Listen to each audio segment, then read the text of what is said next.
They suffered stab wounds in the attack and are now being looked after in hospital.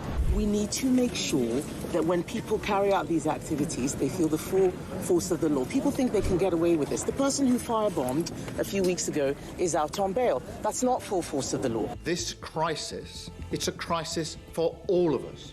It's not enough to simply say we stand with Jewish communities. Of course we do, but we must show it and act it. And the responsibility lies with each and every one of us, because it is our fight too. Let's stop importing people from countries where anti-Semitism is the norm. And if our London Mayor, Sadiq Khan, in his infinite wisdom and belief in diversity, thinks that's the sort of diverse view that it's OK to have on the streets of London and the police don't get involved, don't be shocked, and don't you bloody dare claim to be shocked or upset or care about Jewish people being stabbed on the streets of our capital city in broad daylight. This is on you. You keep getting proven right every single time. Jews are not safe in this country. Well, absolutely. No one can be surprised or feeling shocked that this happened. No Jew certainly is. I mean, we had Zach Balansky last week saying this was just a perceived threat. Well, we can see this isn't any perception. This is real. This is happening on the streets. This isn't just an anti-Semitic terror attack. This is an attack on Britain, on the Western liberal democracy and values. The first politician that uses the word shocking, I might just go and throttle him, because this is anything but shocking. It's the most expected thing is almost overdue, if you ask me, because, I mean, I just left Israel last week. I thought it would be the last time we were woken up by explosions, but clearly not. The Jewish community is our community, and their safety is our safety. And we have to make it absolutely clear, robust, strong leadership, and this has to stop, because otherwise it's almost being normalised, and it's terrifying, and we're sick of it. Enough's enough. Our plan is a complete step change in how we protect communities, moving beyond piecemeal responses to a sustained nationwide effort, one that ensures that people across the United Kingdom can live freely. Across the UK, on DAB+, on your smart speaker, on your smart TV, and on your side. This is Talk.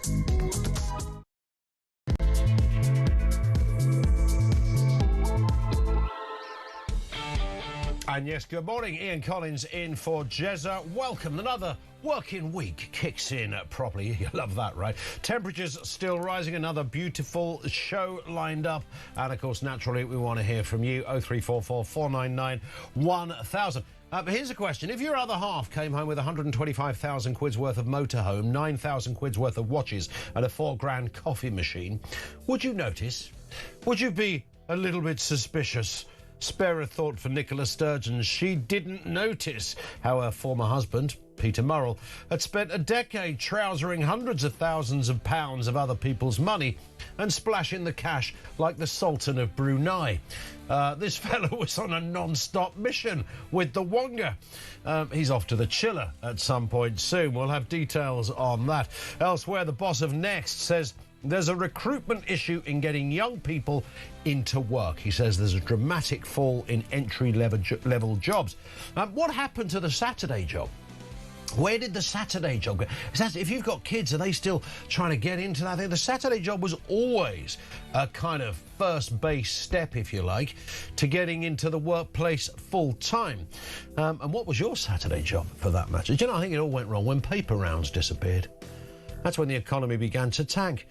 A major welfare review led by former Labour Minister Alan Milburn, we touched on this yesterday, says that Britain is trapping hundreds of thousands of young people into long-term inactivity. 70% of young people receiving health-related benefits are still claiming 10 years later. Imagine that, a decade after you left school. You're still signing on in one form or another.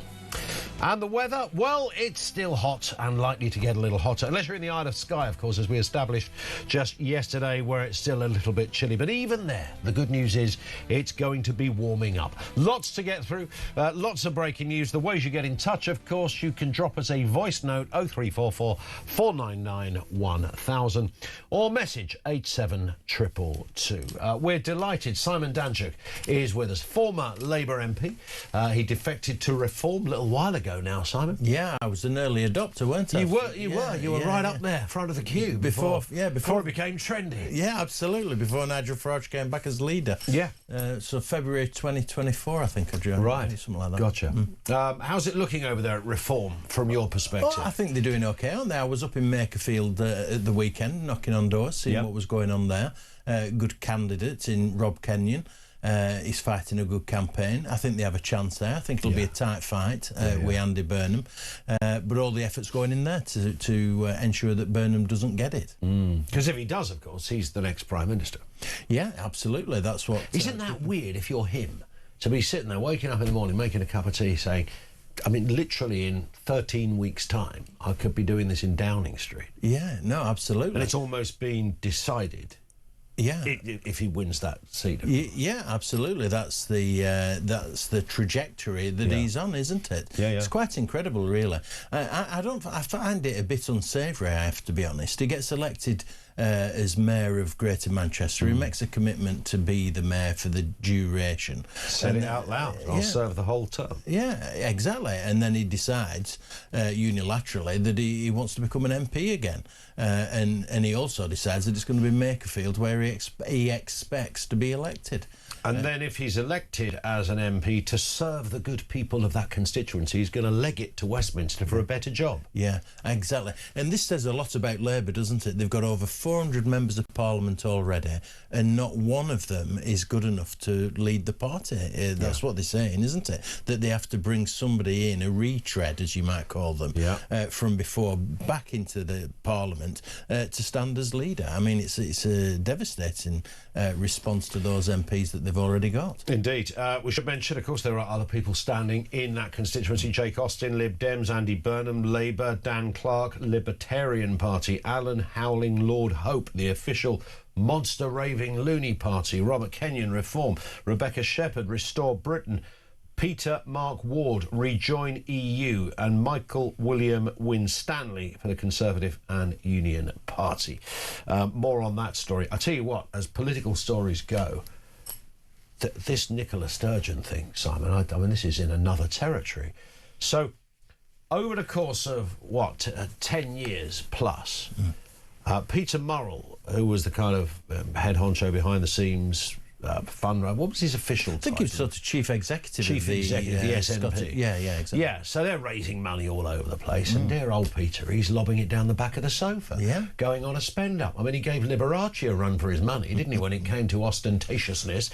I mean, this fella was right at it. The list of stuff that this guy, I mentioned there at the beginning, if your other half came home with £125,000 worth of motorhome, wouldn't you go, darling, where did you get that from? Yeah. Have that turned up on the driveway?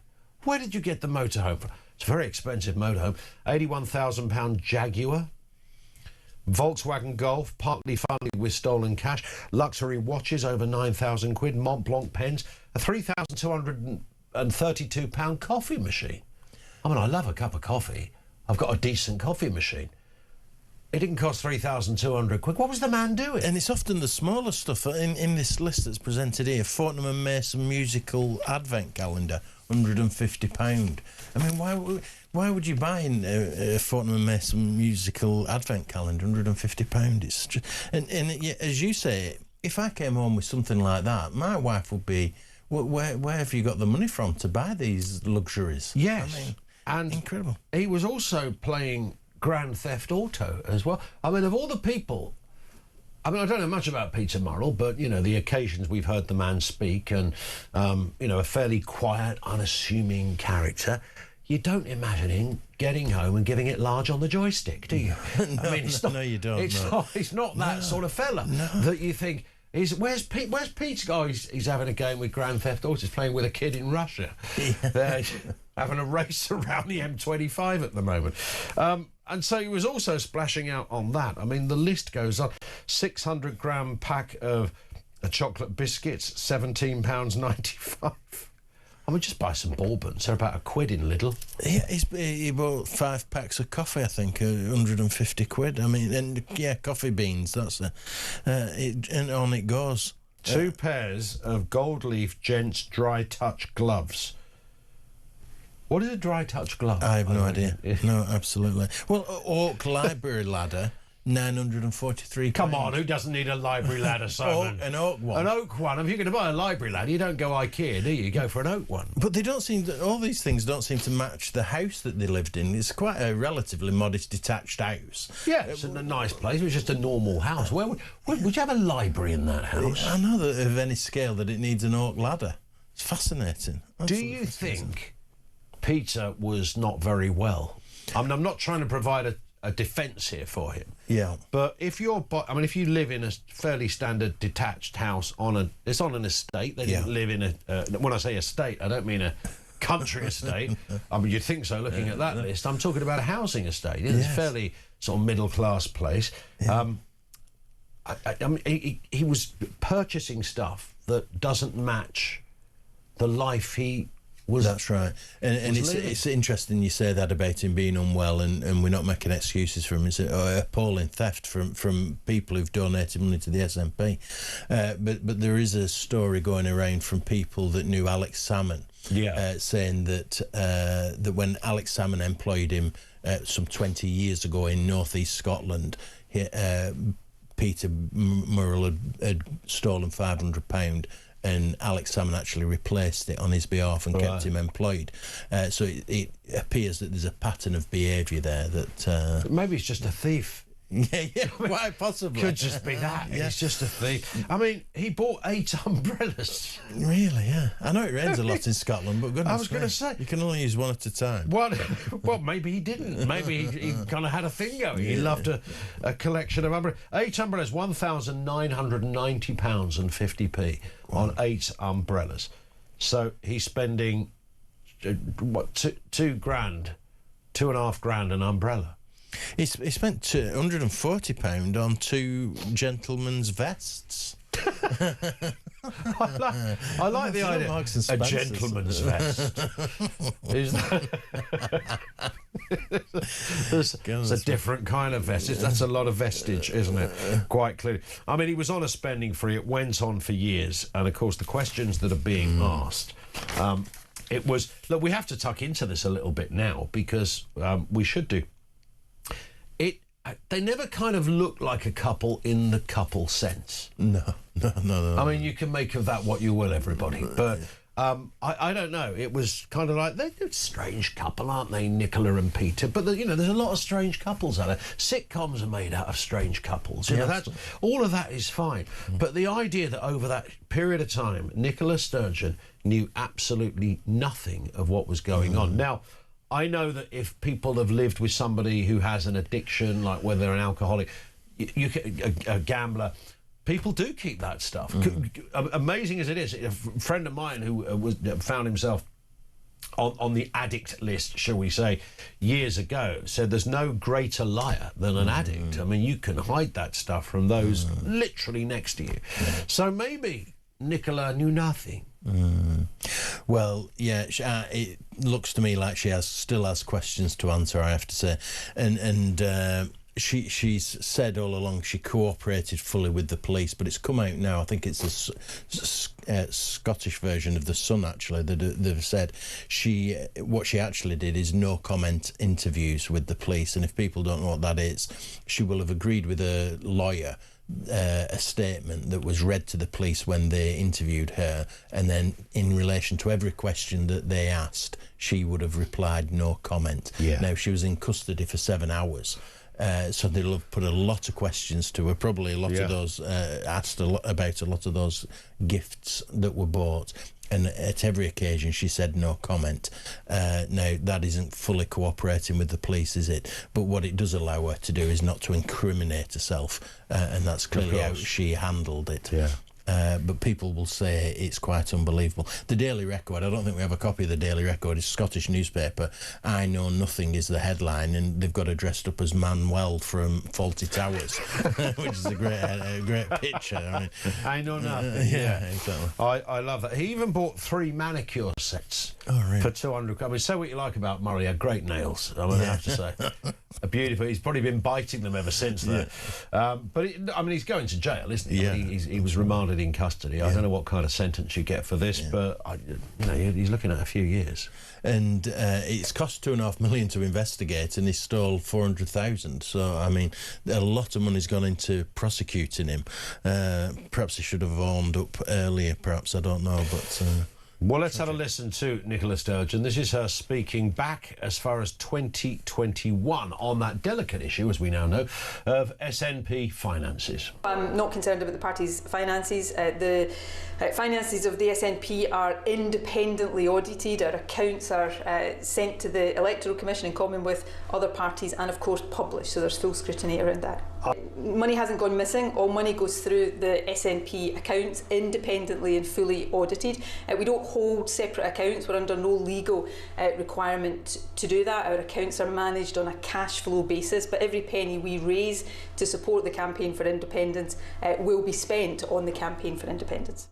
I mean, that turns out to be nonsense, of course, because it clearly wasn't. Now, she didn't know because she knows nothing. OK, fine. But that is clearly not the case, that it was diligently accounted for. There were spreadsheets and very official documents to account for every bit of expenditure. No, there wasn't. Because old man Peter was having it off royally with the money from donors for the SNP. And it's not just the fact that she's married to this guy who's stolen the money. She's the leader of the party. That's the problem. And it's been reported that she signed off the accounts on 2 occasions as leader of the party. So she had a direct role in accountability and transparency in terms of the finances. So I think there will be further questions to be answered by Nicola Sturgeon. I mean, the fact that he had Imelda Marcos as a character witness was, surely that was a sign that things weren't. He didn't, by the way. Let's hear from John Swinney. He's the new head honcho of all things SNP related, talking on this issue just yesterday. Well, Nicola Sturgeon has made clear in her statement, I suspect you will have seen that today, that she was unaware of any of these issues. Can I ask if you believe that? I do believe that, yes. I do believe that. And I think the statement that Nicola has made conveys the depth of her personal agony about this. And I believe that, and I accept that, and I acknowledge that. Well, in her wider statement, Nicola Sturgeon says, today the media is reporting details of items that my former husband has now admitted buying with SNP funds. I've seen questions raised about how I could not have known this. I want to reiterate that I had no knowledge or suspicion whatsoever that personal items have been purchased using SNP funds. She says, I was cleared of any wrongdoing after a lengthy and thorough investigation in relation to many of the items in question, for example, expensive watches and game consoles. I was not aware of them having been purchased at all.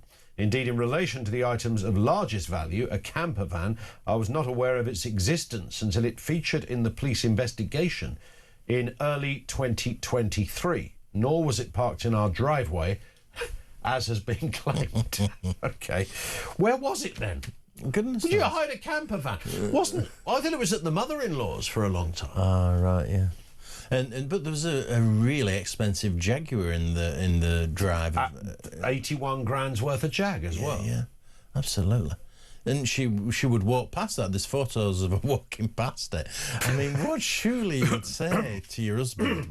Maybe. Can we afford this? Maybe he was going camping on his own. Quite possibly. Yeah. And sorry, Nicola, I'm away. Another weekend, Peter, without me? You take the Jag, don't worry, I'll have the motorhome. Who knows what was going on, but a complete, flat-out, emphatic denial from Nicola Sturgeon. We're going to take a very short pause, Simon. We're going to come back. I want to talk about Saturday jobs as well. I couldn't wait to get a Saturday job when I was a kid. It was just the most... almost a totemic moment in your growing up. You know, I'd seen my sister get a Saturday job. Why has my sister got like 20 quid in her pocket and I had nothing, just a bit of pocket money? The Saturday job, I think, is the entry-level job market. We don't talk about it often enough. Are they still a thing? Are they still happening? We'll talk about that next here on Talk.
Across the UK, on DAB+, on your smart speaker, on your smart TV, and on your side.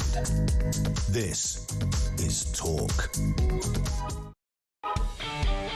It is Talk. Yeah, good morning. 22 minutes after 6 o'clock. We've got all things Sturgeon, all things weather-related. We've got all things work-related as well. I'll come on to that in a second. Julian says, morning, Ian. Can you please put the record straight? I'm fed up of hearing it's the hottest May day ever recorded. On 99.9% of news outlets saying this. Records began 250 years ago, and the Earth is 4.5 billion years old. That's the British media in a nutshell.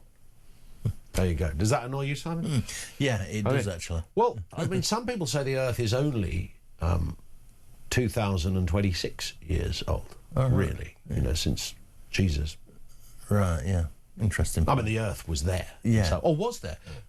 Because it was a nothingness void, wasn't it? I think first line of the Bible, perhaps? Yeah. I'm not sure. I'm not sure about this at all. Sorry to go ecclesiastical on you so early, Simon. I've got no idea myself. I'm sort of riffing this as we go. But yes, it's since records began. I'm pretty sure that when the Big Bang happened, I reckon it was hotter than today. I'm sure. There's no doubt about that. Absolutely. No. So we get carried away with this stuff, don't we? We do get carried away with this. This in from Joanna in Salisbury. Peter Murrell was a very inadequate man, and Nicola Sturgeon obviously wasn't noticing or his antics. Sounds like separate lives. It does sound like separate lives, doesn't it? Yeah. They were both on 100k plus salaries. Peter could have afforded it without taking it. It's the thrill. That's a good point. They have no kids. They're on great money. Yeah. Most of that stuff, I mean, I know you've got the camper van and the Jag in there, but most of that stuff he could have bought without, you know. Yeah. I wouldn't notice the difference between 800 quid or 6,000 quid coffee machine. The luxury motorhome, to be fair, was actually parked around his mother's. Well, it was, but I mean, did no one mention the motorhome? Yeah, would his mother not mention it? Did she ever go there and go, hey, Madge, what's with, I don't know if that's her name, Matt, what's with the home in the garden? Yeah, well, you kept planning on going that, you're 97, love. Yeah. You're going out never camping? come up in conversation. Never come up once? Very strange. As they walked up the driveway, just detouring past the £125,000 motorhome? Yeah. Maybe she never went to Peter's mum's house. Quite possibly. But he didn't like the woman. Quite possible. They did lead separate lives. That's what her defence is, that, isn't it? That they had separate bank accounts, that they were earning lots of money each individually. She never checked his finances. That's her defence. She didn't have access to his bank account, so she wouldn't know how he spent his money. But there is still part of you that thinks, I mean, I don't know whether there's a lot of stuff on this list, and some of it is kind of, you know, the fact that Peter was not just a secret spender and a thief, but also a secret gamer as well, giving it large with the Grand Theft Auto community, as we found out. Also loved a bit of FIFA, Battlefield 4, and bought a PlayStation 3 console to accommodate his thirst for the screen. I wonder how he did his shopping, online shopping. He must have dedicated a lot of time to researching what he wanted to buy. Apparently, he was on the Christmas card list at Amazon. He was that regular on a purchase. He never stopped. Yeah, I mean, the Amazon guy would have been round there every hour, wouldn't he? Yeah, with parcel. Yeah. All right, Pete, this is here's another one for you, mate. That's a good It's a point. heavy one. This. What's in it? I don't know. Shake it. Oh, I think it's a Jaguar. And Nicola would be taking the parcels if he wasn't in, wouldn't she? You'd have thought so. Yeah. Peter, you've been spending again. Love. What's going on? There's so much stuff, and the stuff that he got. I mean, he even bought 2 toilet seats for 68 quid. What does a toilet seat cost? That's more than I thought they would cost, to be quite honest. They come with the toilet, don't they? You'd be shortchanged if you get brand new porcelain loo, bracket, seat not included. I mean, I wouldn't go for that one, would you? The Beatles special edition fountain pen, £1,475. What was it? The Beatles what? The Beatles special edition fountain pen. Oh, fountain pen. Yeah, 1,400 quid. A scale model of an helicopter, £550. I'm more intrigued as why there's a special edition Beatles fountain pen. I mean, it's not like it was from then, is it? And it's not like I'm guessing. Well, I suppose they wrote like songs. John Lennon wrote Imagine with this pen. I mean, that might work. Yeah, that might be worth 1,400 quid. They're probably a bit more as well. He was onto everything. He even bought an OXO Good Grip egg poacher for £23.98. Yeah, unbelievable. Which he probably put in the Jaguar. It's so random. The one that the Oak Library ladder is the one that's getting me. I want to know what he did with this. Maybe he had it in the camper van. Yeah. They're quite tall, a camper van. You can get a row of books at least on the top. You know that little window that you think is just, camper vans are a bit weird, aren't they? You think, oh, look, there's a toilet, but when you is that you flush it, it turns into a double bed. Yeah, I'm always quite impressed how yes, and that so thing compact. at the top that looks like is it a window? Is it? No, it's a bed up there. Yeah. You essentially sleep in a transparent cube. Yeah. You can take your telescope, because he bought one of those as well. With accessories. He spent £1,199 on a telescope. Yes, and it was, it's a good telescope. So maybe he sat there looking through the camper van sort of skylight thing, checking out the stars, wondering what his future held. Well, a few years in the chiller, it seems. Let's touch on this one as well, Simon. The boss of Next has warned that there's been a dramatic fall in the number of entry-level job opportunities in the UK. This is Lord Wolfson. He said just 2 years ago, Next typically received 10 applicants for every job in its shops. That number has now risen to 19. He said that doubling of applicants for shops is indicative of just how big the crisis is in youth unemployment at the moment. Now, I don't know what the answer is. I do know that when I was a kid, the first job was a paper round, and the second job was working in Iceland. And when I worked in Iceland, that was what you call a Saturday job. There were a couple of evenings, late evenings, I could do as well.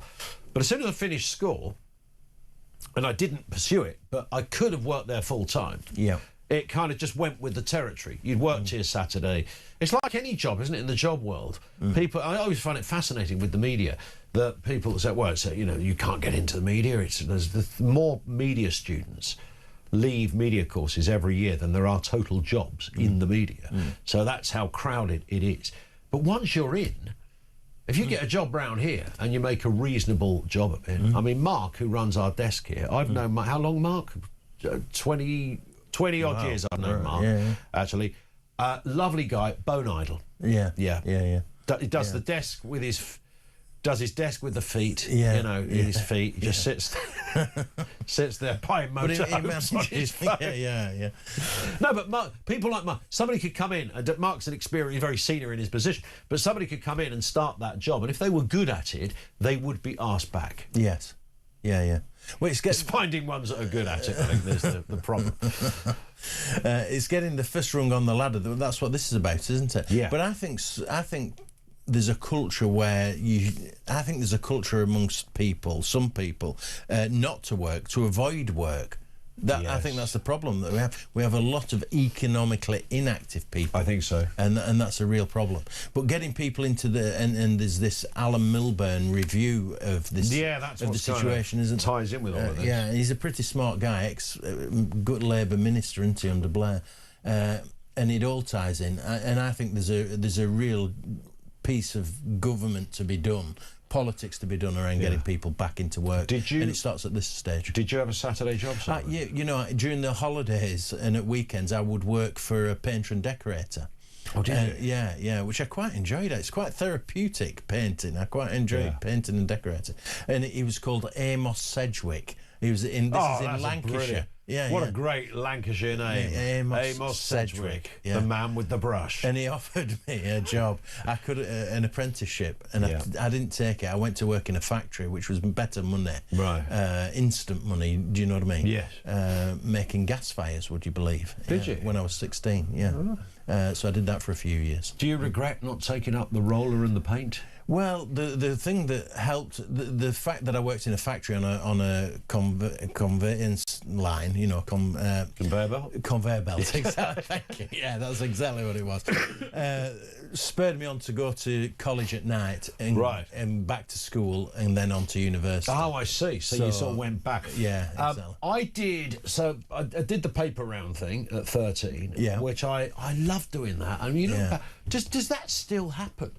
Are there any paper people? I tell you what, no, I do know it happens a bit because there's a woman, like round my neck of the woods, there's a woman that, it used to be a bloke, now it's a woman, who delivers papers in the car. Retired woman. Yeah. It's like so it's gone the other end of the scale. Yeah. So like a retirement job, goes around in the car, jumps out the car, delivers the papers. Very few people comparatively have papers delivered. Yes. So you're probably going from not one house to the next, one street to the next per paper. Yeah. And I've seen that when I'm walking the dog.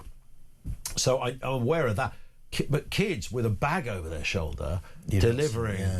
I mean, at the moment I've got a bit of a wonky shoulder. I'm taking that back to, if the paper shop still existed that I worked You could take an action against I'd sue the swines. Absolutely. Yeah, they were all, you know, kind-hearted, giving youngsters jobs, but we've all got broken bodies as a result of it. But you'd go in a newsagents at 6 o'clock in the morning and there'd be stacks of newspapers being sorted, wouldn't there? For delivery, with little writing on the top. You used to have to write on the top of each one. Number. And every now and again, somebody would mischievously, another paper boy would draw something on someone else's papers before they shoved it in the bag. So the person at number 76 would have received their paper with an imaginative sketching on the thing. But I love that. And what was interesting is that we did the papers on a Saturday. You also had to go and collect the money. They'd never do that now. So you had to go around the house and knock on the money. You had a little book, you know, £5.80, please.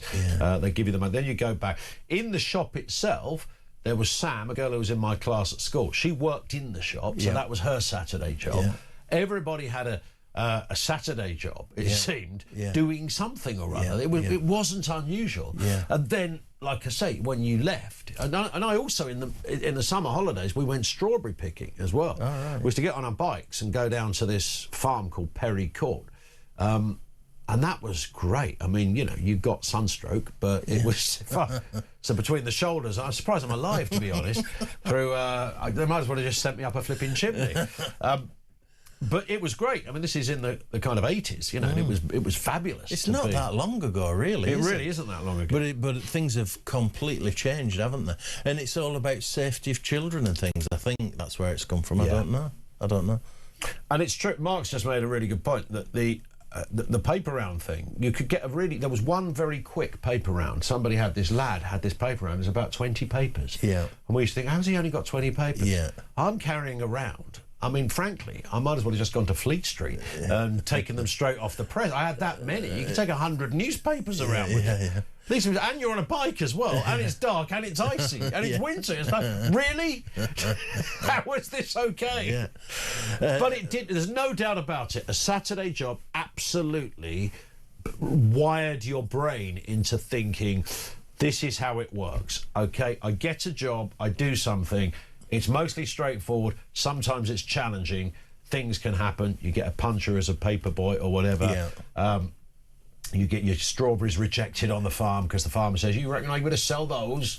Go back and fill it up with proper ones. You get a bit of that. So you learn all that and you get some money. And I genuinely remember, I know this sounds sort of apocryphal stuff, Simon, but I remember going into town on that first Saturday to buy something because I had 20 quid. Yeah.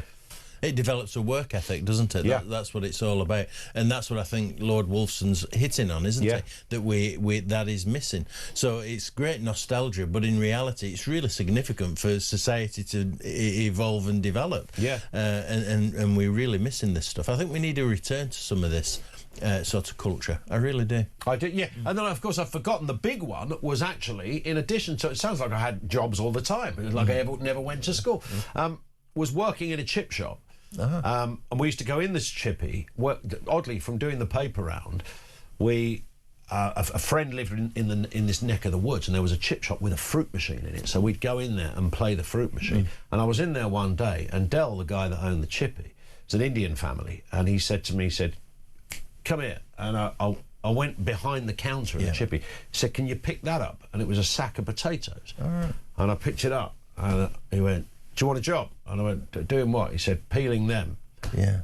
Peel them and chop them. And I thought, that's a lot of peel. I've seen my mum peel spuds. That sounds like a lot of hard work. But of course they have a machine. And he said, it's £1 an hour.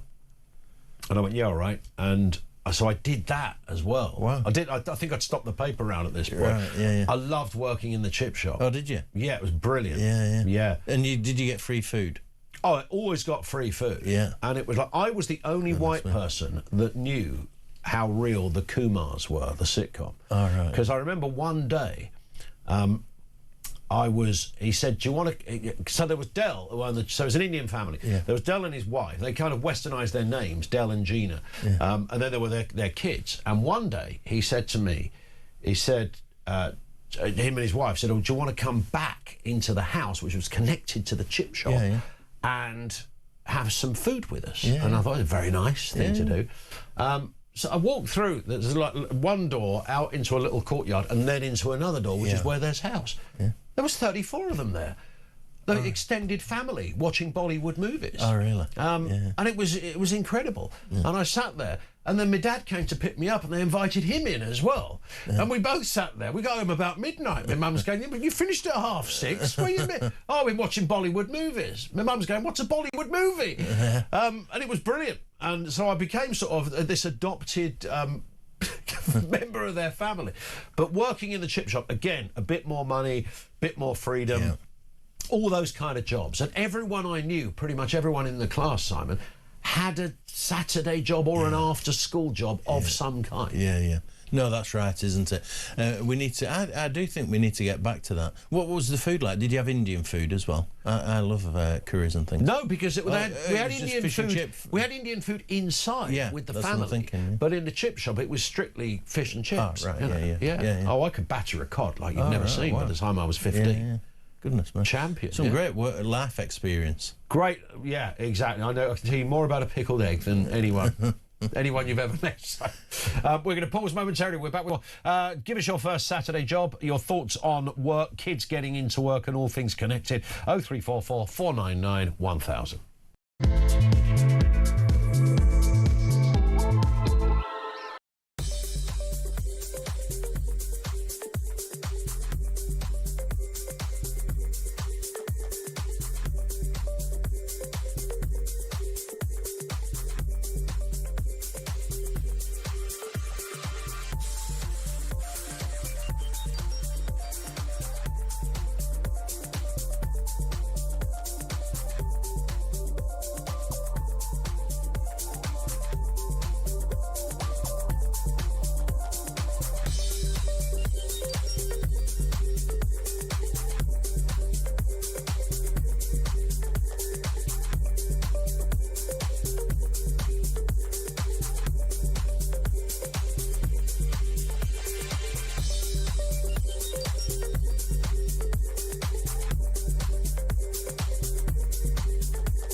across the UK.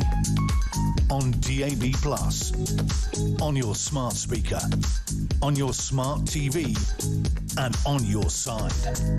This is Talk. It is indeed Talk. 0344 499 1000. Drop us a voice note there as well. Simon Danchuk is with us, former Labour MP, now Reform Party member. Sam in Cheshire says, just to say, I have a paper round that's 84 miles long. Up at 3:30, waiting for the papers at 4, 7 days a week. I had a week off in March. My next day off is a Christmas Day. The money is crap, but supplements my pension. I was 70 last January. Love the show. Yesterday morning was something else. Yeah, yesterday morning we lost the plot, frankly. Oh, really? Yeah. What happened? We ended up talking about how to stay cool. It was a very simple subject.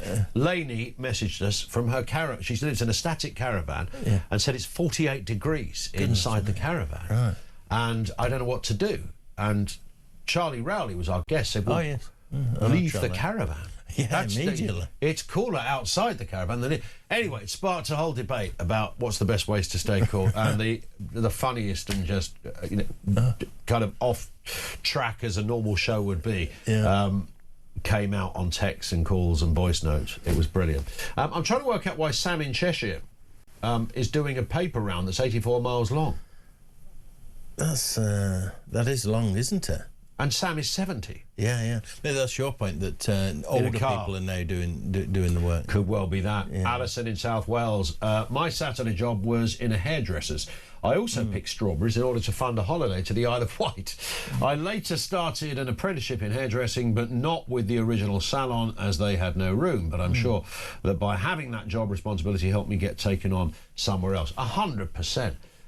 It was those kind of jobs, wasn't it? It was just normal jobs. There was nothing at the time. No, but if somebody said they wanted to be a graphic designer, that would have been like a big leap. Wow, what's one of those? But just ordinary jobs.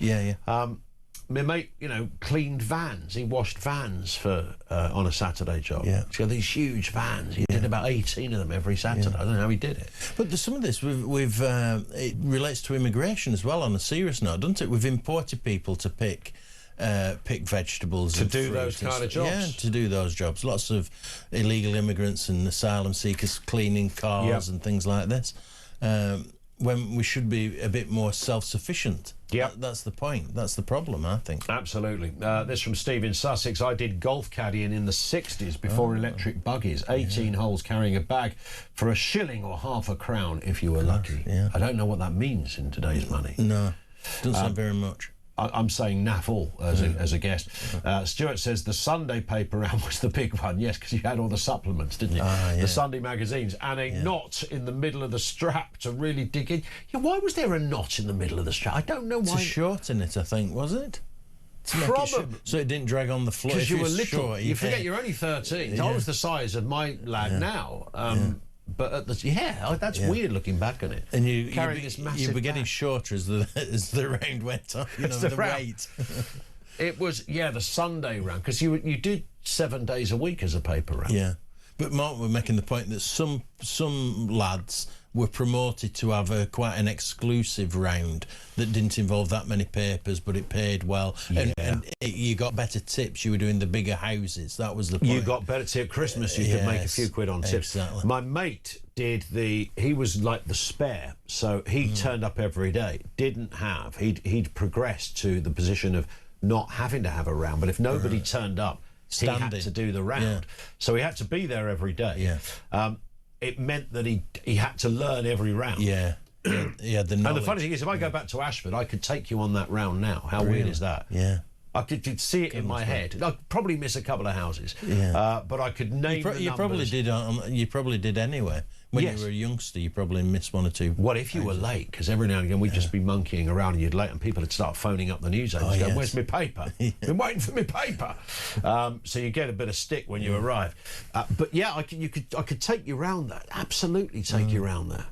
Amazing. It's weird that your brain is hardwired into that stuff. But yes, if you progress to having the sort of the golden position of the paper round fraternity, it was the one where you knew every round, and at Christmas, if nobody turned up, I was off ill one Christmas, and this guy took all my tips. Oh, goodness me, that's awful. Which I didn't think was quite right, to be honest. No, it isn't. Not at all. I've still got a lawsuit out. You wouldn't realise it as a youngster, but you could have learnt the people in the village or the town's politics from what newspaper they read, couldn't you? If they were a Daily Mirror reader, the chances are they were a Labour person. I reckon I had maybe one Telegraph. Yeah, all right. I had a lot of Suns, a lot of Mails, some Mirrors, the odd Express. I think that was 35 Beaver Road, the Express. Yeah. How weird is that? It's just come into my head. I'm sure it was. Yeah. Some houses were standard council houses, like we lived in, and others were, you got the slightly bigger houses, but never any of those like real posh ones. Yeah. Who read the Telegraph? What can you remember? The house. I can remember the house, and it was a nice. I'm tempted to. I don't know. Looking back on it, maybe it was a sort of civil servant or somebody that lived there. That kind of sort of Reggie Perrin kind of character, perhaps. I don't think it was quite bowler hat territory.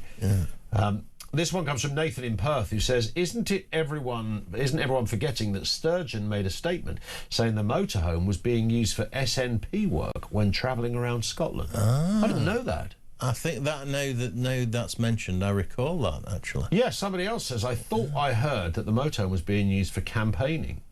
So I thought that was a joke about campaigning. But that's just two people have mentioned that very point. My first job, says Peter, at 13 years old, was in a stockroom of Woolworths. 3 evenings a week and a Saturday over the summer. It was help out the nearby farm for local kids. These days, they aren't allowed to have part-time jobs at that age. It's a shame because they kept kids out of trouble and too tired on a Saturday evening to go out. There was that. I just think it just kind of taught you the really obvious stuff. Yeah. That if you work, you're going to get paid. Yeah, exactly. And if you work more days, you'll get paid a bit more. Yeah. And if you want to buy that pair of trainers or a pair of jeans, you'll do it if you work a bit. It was so basic. It's only when you say it out loud now, you go, wow, that was really helpful. Yeah, and so respect for money and how you earn it and all the rest of it. It's crucially important, actually. Yeah. Well, Woolworths was fantastic, wasn't it? They sold everything in Woolworths. And I was in Barbados last year. There's still a Woolworths in Barbados. Can you believe that? Is this seriously? Yeah. Couldn't believe that. Pick a mix? Yeah, exactly. Yeah, you can't make it up. I love that. Yeah. Nicola Sturgeon herself did not publicly state that the motorhome was for campaigning. Instead, the explanation was provided by an anonymous SNP source and her successor, Humza Yousaf. So it wasn't her specifically that said it, but it was an anonymous source and her successor, Humza Yousaf. What happened to him? Yeah, no. This one from Don in Bicester says, one of the top guys at Tesco started as a Saturday boy at the local store. I think wasn't Terry Leahy, was it? Was he Tesco or Can't remember. Shelf, one of them shelf stacking. Right. And literally shelf stacking, and then became the chief executive. Really? Amazing. Yeah. Well, it shows you, doesn't it? Yeah, experience. There were, I mean, I would have thought that there are quite a lot of, if you look at all the shops now, I mean, hairdressers, I had my hair cut the other day, and there was a girl in there who was kind of like, I don't think she was quite a Saturday girl, because she was a young mum as well, but she was only about 17, 18. She, that kind of thing, maybe in hairdressers. In newsagents, I don't imagine you'd get that, you still get that Saturday person. So perhaps Tesco and stuff, you do get, I mean, my local pub has a lot of people, you know, waiting staff that can't serve you beer, so they must be under 18, so they're obviously either waiting to go to university or still at school, so there's a bit of that going on in some hospitality. Exactly. Lots of coffee shops, I'd imagine. Yeah, you do still see young people, don't you? I'm not sure what age they are, but certainly in bars and restaurants and hospitality, as you point out. This one from Matt says, Peter Morrill enjoyed making a splendid cup of coffee and pottering around his camper. Sounds quite a lonely man. Well, it was a very unusual marriage, wasn't it?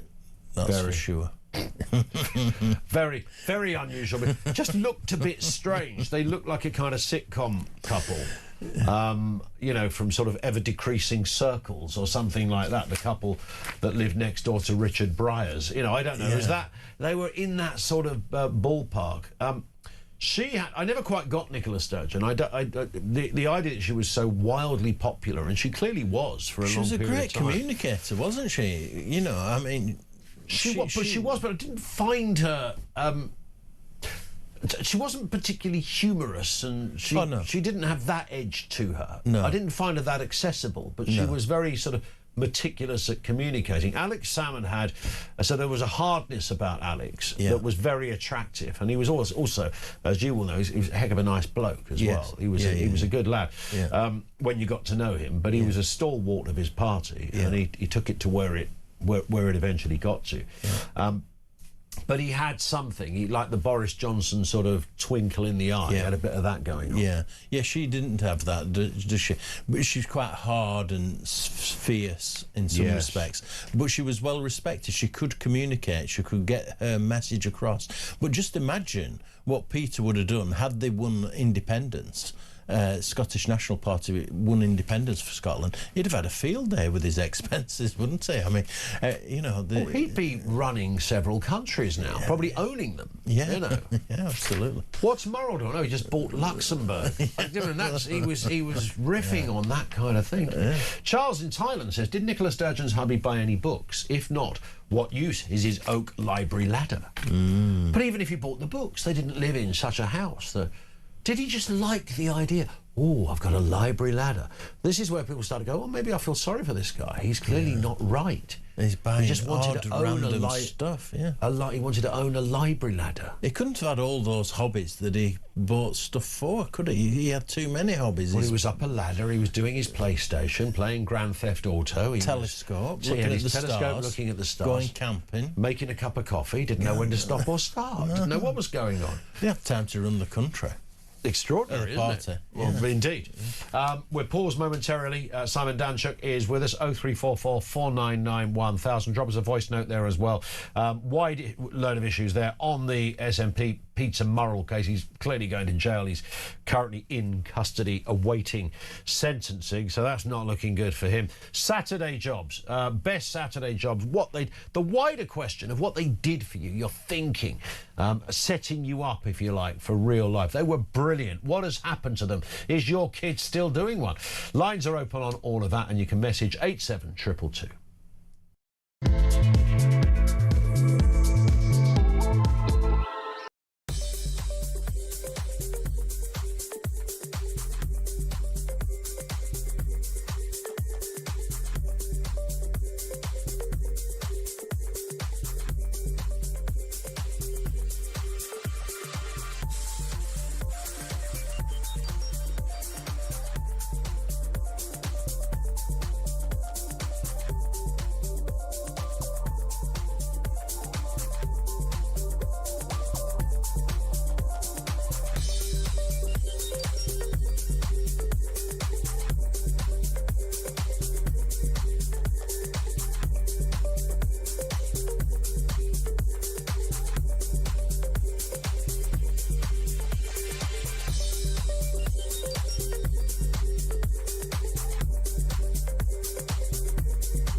Welcome to Down the Local, the show that goes from pub to pub across the country, speaking to the punters about the subjects driving us all nuts at the moment. That's Rachel Reeves, Rachel Thieves, Rachel McCounts. I don't really know Meghan Markle. I know Meghan Markle's from Suits, that's about it. I don't know about anyone else, and I don't know where this is going. I have 0% beard, and I feel raising the flag, I think, is symptomatic of this desperation. Is public transport good value for money?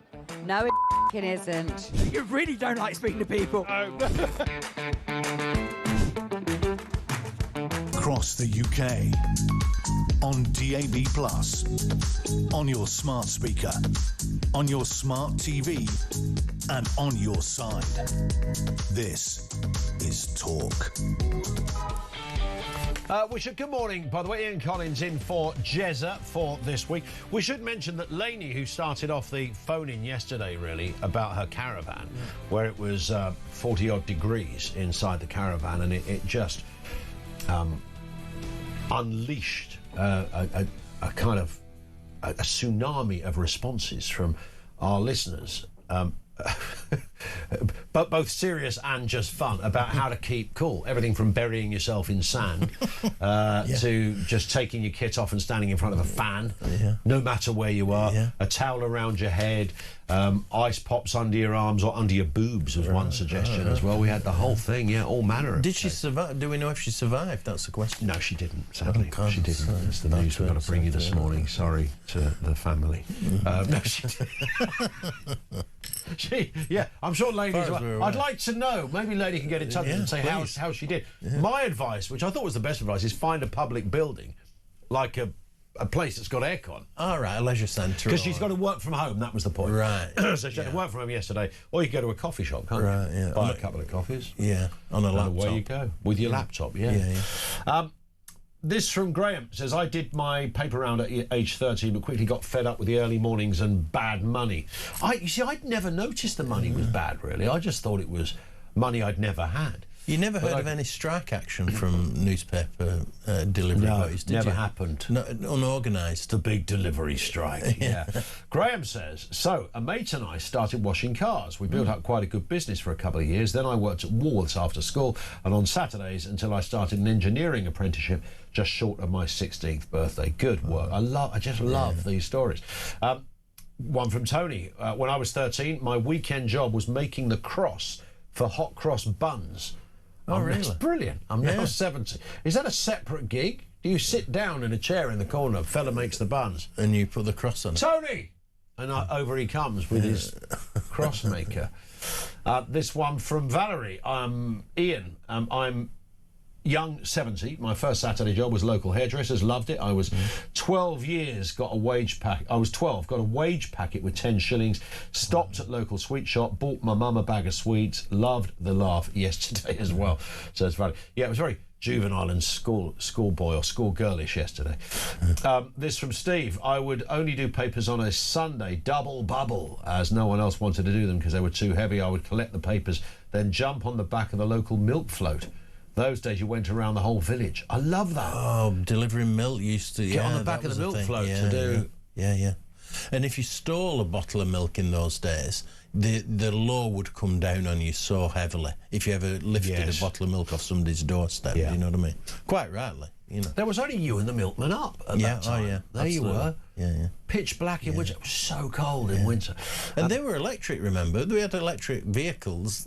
Back then, they were plugged in. Nobody ever... There's two things that are weird. Not only were the milk float was the word, was an electric vehicle before anybody talked to them. Yeah. The other thing that it majored in was recycling, because nobody would ever... If you'd thrown a milk bottle in the bin, your mum would have gone nuts. What are you doing? Yeah. It was obvious you just recycled. You didn't call it recycling. That's exactly what it was. And the pop, we used to have a truck go around selling pop. Bottles of pot. Pop. Oh, pop. That's what some of the... I love Lancashire, you see. It was so... They were so progressive. Selling pop, we did. Yeah. Mr. Bacon, our one was called. Can't remember what it was called in Padiham now. There was Corona bottles. Mr. Bacon was around. Hills Pop, I think it was called. Have you ever heard... I'll never get... No, I'll have to say this after the news. I haven't got time. It involves a dead whale and a lorry, OK? Wow. There's a teaser. I'll tell you what. Simon, thank you. Good to see you. Simon Danchuk with us here on...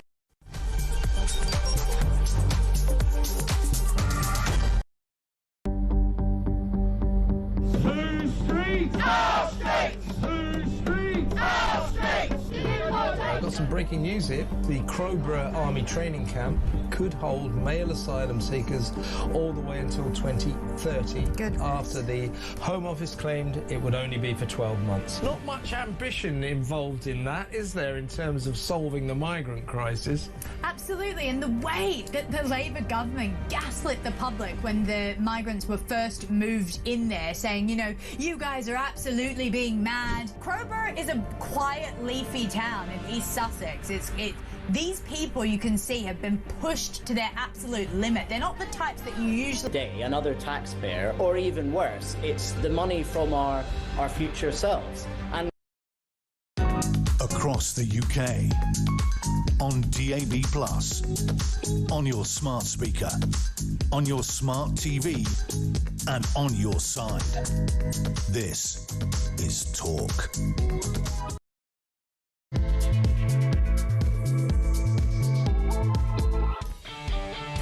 Good morning, UK. Welcome to the home of common sense. It's Ian Collins in for Jezza for this week.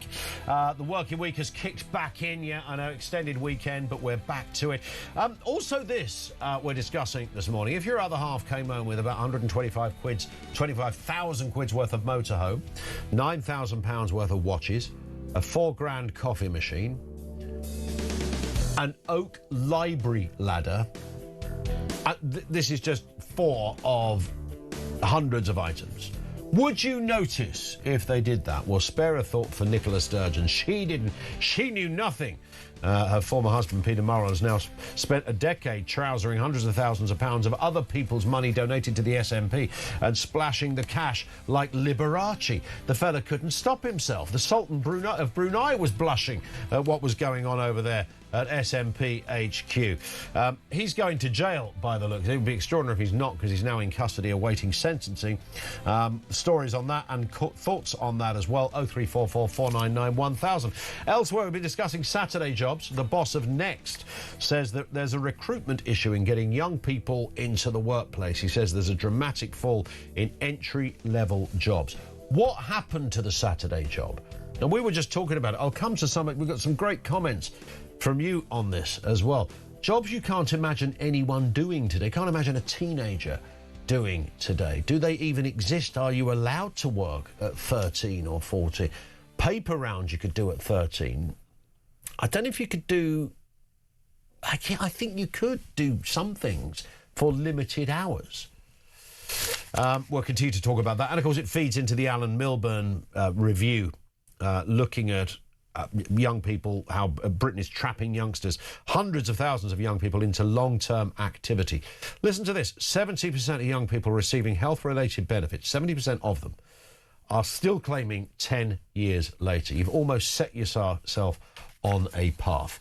I've got a Laney update, by the way. Laney was the person who started off an entire hour of hilarity and confusion yesterday by telling us about her plight of living in she lives in a static caravan, and said it was like late 40 degrees in there. How do you survive that? And she had to work from home, so she could go out the caravan, but she needed to work. And it just proffered a whole phone-in. Anyway, lady says, I found a public building that sold copious amounts of alcohol. I went there with ice poles under my boobs and a wet towel on my head. Didn't care how hot it got after that. Great fun yesterday. Love you all, says Laney. And perhaps this is just an absolute beauty. Cliff says, perhaps Laney could have contacted the SNP to see if they have an air-conditioned caravan for sale. That would have been the answer to everything. You can get in touch with us, 0344 499 1000. Saturday jobs. We want Saturday jobs because are your kids still trying to get a Saturday job? Is that a thing that it still happens? Do kids get to 13 now and go, oh, I got, like, my little boy's going to be 13 in January. He's not talking about it. I don't know anyone of that. No, is the answer, right? Can they not work? I mean, he could come in here with me for a bit, couldn't he? I mean, he'd be frankly useless. Well, what would he do? He'd sit around thinking, oh, it's a bit fun, looks okay. Oh, look, there's Kevin O'Sullivan. Things you'll never hear a child say. Look, there's Kevin O'Sullivan. Let's get a word with Joe Twyman, not on Kevin O'Sullivan, on other things. Founder of Delta Bowl. Morning to you, Joe. Good morning. Nice to have you with us as ever. Interesting group of stories we've got here. I mean, the more you read the SNP story, the more jaw-dropping it is. I did get this message in from Michelle who says, maybe this Peter Murrell fella has the following condition. Oniomania. Have you heard of that, Joe? I have not. It's the clinical term for compulsive shopping disorder. Not that it excuses anything, of course, but it's a thing. And you look at this list of the stuff that Peter Murrell was buying, I mean, it's absolutely incredible. It reminds me of the expenses scandal in the early to mid 2000s, and what we saw then was a bizarre set of purchases, everything from a duck house to all sorts of, to the cleaning of a moat. What that had, the effect that had on public opinion was that it damaged the reputation not just of individual politicians or political parties, but really across the political spectrum.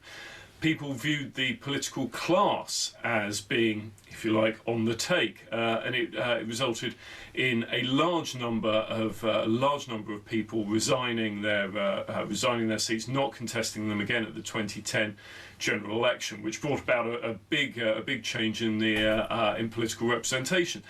My sense is, in this instance, it's going to be different because it is focusing purely in Scotland. The SNP did very well in the last set of local elections, the Scottish Parliament elections recently, but they didn't get a majority, and I do wonder whether this cloud hanging over them prevented them performing as well as they have done in previous years. Yeah, although there is, in a curious way, the Conservatives at the moment are kind of marred by this sort of constant. It must be very annoying if you're sort of running the Conservative Party that people keep saying, 14 years of disaster, because after about 7 years nobody said 7 years of disaster, but now it's just become the entirety of when they were in power, including coalition. They can't get rid of it. When I look at the SNP now, Joe, the Sturgeon years, it's only a couple of years ago. It seems a long way away. It almost feels like a chapter of the distant past. Yes, and the SNP has done a very good job of selling that as their approach to dealing with this. It seems to me they're looking to move on. They have a new leader who has been in place for some time now. And it will be interesting to see whether there are long-term repercussions to this. Of course, the relationship between the performance of a party in a particular national parliament and how they perform in Westminster has always been something that the SNP has tackled to varying degrees. They have been in power in Scotland now since forever, and despite that, have been at times very unpopular, but have always managed to bring it back. And part of the reason for that, a big part of the reason for that, is that they still represent the best option if you are a supporter of independence. Yeah. Whereas if you're a supporter of a remaining part of the union, you have lots of parties to choose from, and so the vote is split. Is that still a thing? That won't change. Is that just? I mean, obviously the SNP will always say, our ultimate aim would be for an independent Scotland, etc. But it seems very back burner stuff these days. It's not. I'm sure it's going to come up again at some point. Could even be pivotal if some kind of coalition were to come in that political direction in 2029. Yes, that's right, and I think you're correct that they perhaps wouldn't want to hold a referendum at the moment. So maybe, in a strange sort of way, they would benefit from not getting a majority within the Scottish Parliament, because it means they don't then need to move forward with that, and they can plan the time. As we have seen historically in places like Quebec in Canada, if you hold the referendum for a second time, you have to make sure that you win, because if you don't, public support may fall away, and it then becomes a settled issue. Indeed. Where does all of this, politics malarkey that sends a variety of different political messages around the country in all different directions? But I wonder when it comes to us as the electorate, whether we're sort of living in the most confused times, when it used to be very simple. When I was a kid, you think of the Tories, the Labour Party and the Liberal Democrats, and now we have a proliferation of choice, and even within that sort of political direction of choice, there are subgroups and parties within that.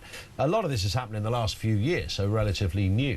But it's never quite been like this, Joe, has it? I mean, it's great for your world of polling and the like, but we've never seen it quite such a varied picture, shall we say? Well, while that's true, we have had periods of a big departure from the old two-party system. In the early 1980s, for instance, the SDP, remember them, received more than 50% of the vote in some polls in the early 1980s, only to then lose in a by-election to the monster raving Looney Party 9 years later. So lots can change there. But even far more recent... Sorry, Joe, was there a monster raving Looney Party MP then? No, they lost, as in they came behind the... Oh, I see. Right, okay, they became kind of monster of the vote. That really, I mean, that wider question, of course, is up for debate. I was going to say, fair point.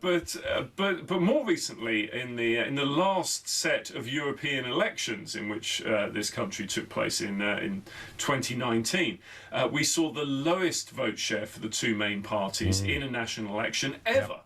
And we saw the Brexit Party as then triumphing. We saw the Lib Dems doing extremely well. Fast forward to the general election at the end of that year, and more than 80% of the population voted for the two main parties, for Conservative and Labour. So a lot can change in a short period of time, depending on circumstances on the ground. So, yes, we are very fragmented at the moment, and it may be tempting to sound the death knell on the two-party system. Yep. But if the last 10 to 15 years have taught us anything, it's that nothing can be taken for granted, but also nothing can be guaranteed. And the Makerfield by-election, different to any other, really, Joe, for many reasons, but one very obvious reason, because I don't think we've ever really seen a situation unfold and play out in this kind of way, where the person who is the candidate for Labour is taking the job. There's no, this isn't like rumour or gossip. He wants the job so that he can become Prime Minister. I mean, it really is that simple. That's not an opinion. That is a matter of fact. Somebody stood down to make way for him specifically so he can follow that.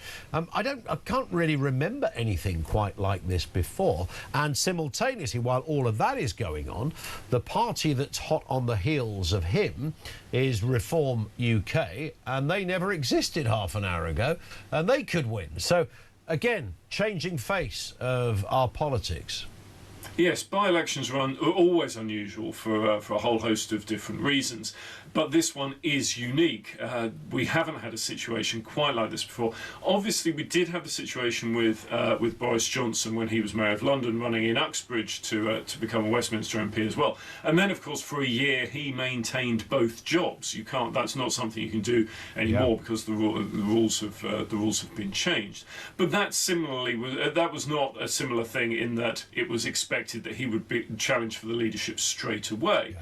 It places, of course, an interesting question on Reform, who themselves are having some bad press around Nigel Farage and the £5 million donation. They, at the last by-election in Denton and Gorton, ran consistently on a campaign of "Get Starmer Out." Those were the three words that they repeated time and again in social media and traditional media and in their campaigning. The irony is, of course, that if you do want to get Starmer out, you could probably get Starmer out sooner via a vote for Andy Burnham. Yes. So it will be interesting to see exactly how that plays out. Andy Burnham does have a popular position in the Greater Manchester area as a result of his time as mayor, and that will definitely help him. The question is, will that personal boost be enough above and beyond Labour's own performance to get over the line? And at the moment, it's unclear. Yeah, very, very unclear. But of course, what we do know and can.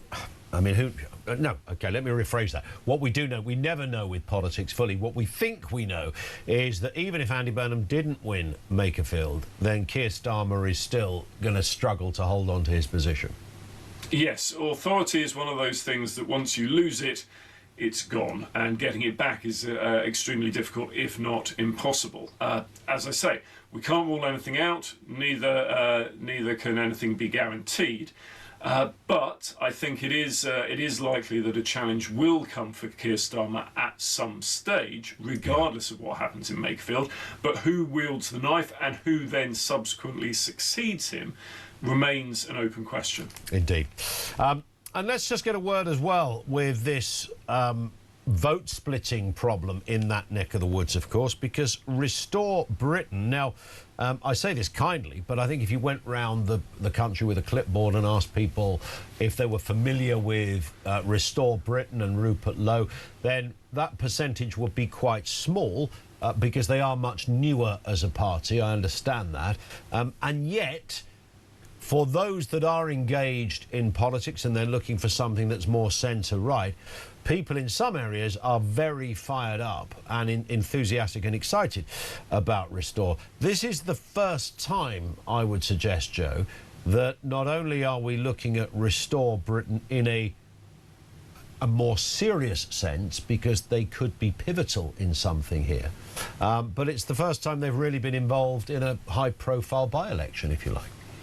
Yes, that's right. Though we don't go around with clipboards anymore, we do contact a representative. You must You must have a big storage of clipboards over there. Yes, and certainly since the 1990s, things have changed in so many ways. Yeah. But we have asked about knowledge of the knowledge of Restore, and we find it's certainly significantly less than 10% of people are even aware of them, depending on how you ask the question. But you're right that in, as I say, the very unusual circumstances of a by-election, but particularly the unique circumstances of this by-election, it could mean that they are able to make inroads.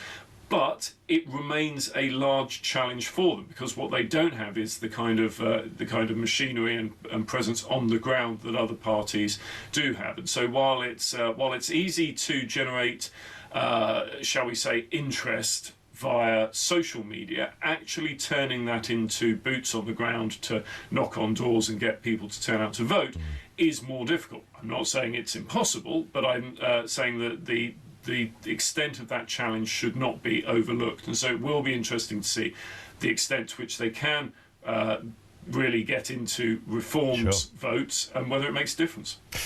Listen, Joe, great to see you. Thank you for your time. Have a great day. Joe Twyman, founder of Delta Poll, with us here on the programme. Thanking him. The candidates for the Makerfield by-election are as follows. For the Lib Dems, Jake Austin, Andy Burnham, Labour, Dan Clark, Libertarian Party, Alan Howling, Lord Hope, the official Monster Raving Loony Party, Robert Kenyon, Reform UK, Rebecca Shepherd, Restore Britain, Peter Mark Ward, Rejoin UK, and Michael William Winstanley, Conservative and Unionist Party. We're going to take a brief pause. Back with more from you if you want to drop us a voice note. 0344 499 1000. Couple of points you might want to comment on. Getting young kids into work. Is the Saturday job still a thing? What was your Saturday job? What did it involve? How hard did you work? Were you exploited? Did you care if you were exploited, as long as you were getting paid for doing so? Because you'd go out and buy your own tank tops and jeans, couldn't you? How fantastic was that? So, yes, thoughts on that as well. 0344 499 1000. Oh, and Nicola Sturgeon's ex-husband, who's been on a kind of Sultan of Brunei style spending spree. More details if you haven't heard the story already to come. 0344 499 1000.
current affairs, international news, letting criminals off while sending... Oi! Oi! You shut up. I'm trying to record something. Stand by for 3 powerhouse hours of breaking news, challenging views. I don't give a flying damn about international law. I think people will viscerally reject this.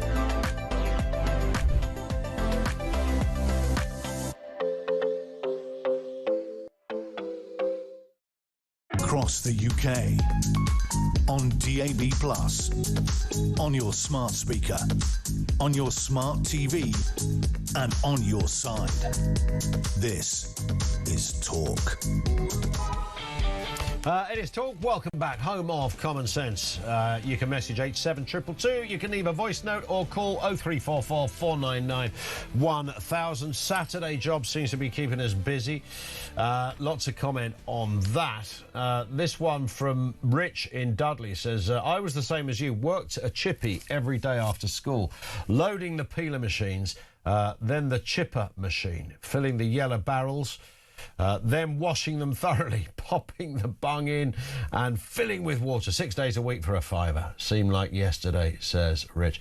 It didn't matter how much money you got, really. It was just the fact that you were earning money when you never earned money before.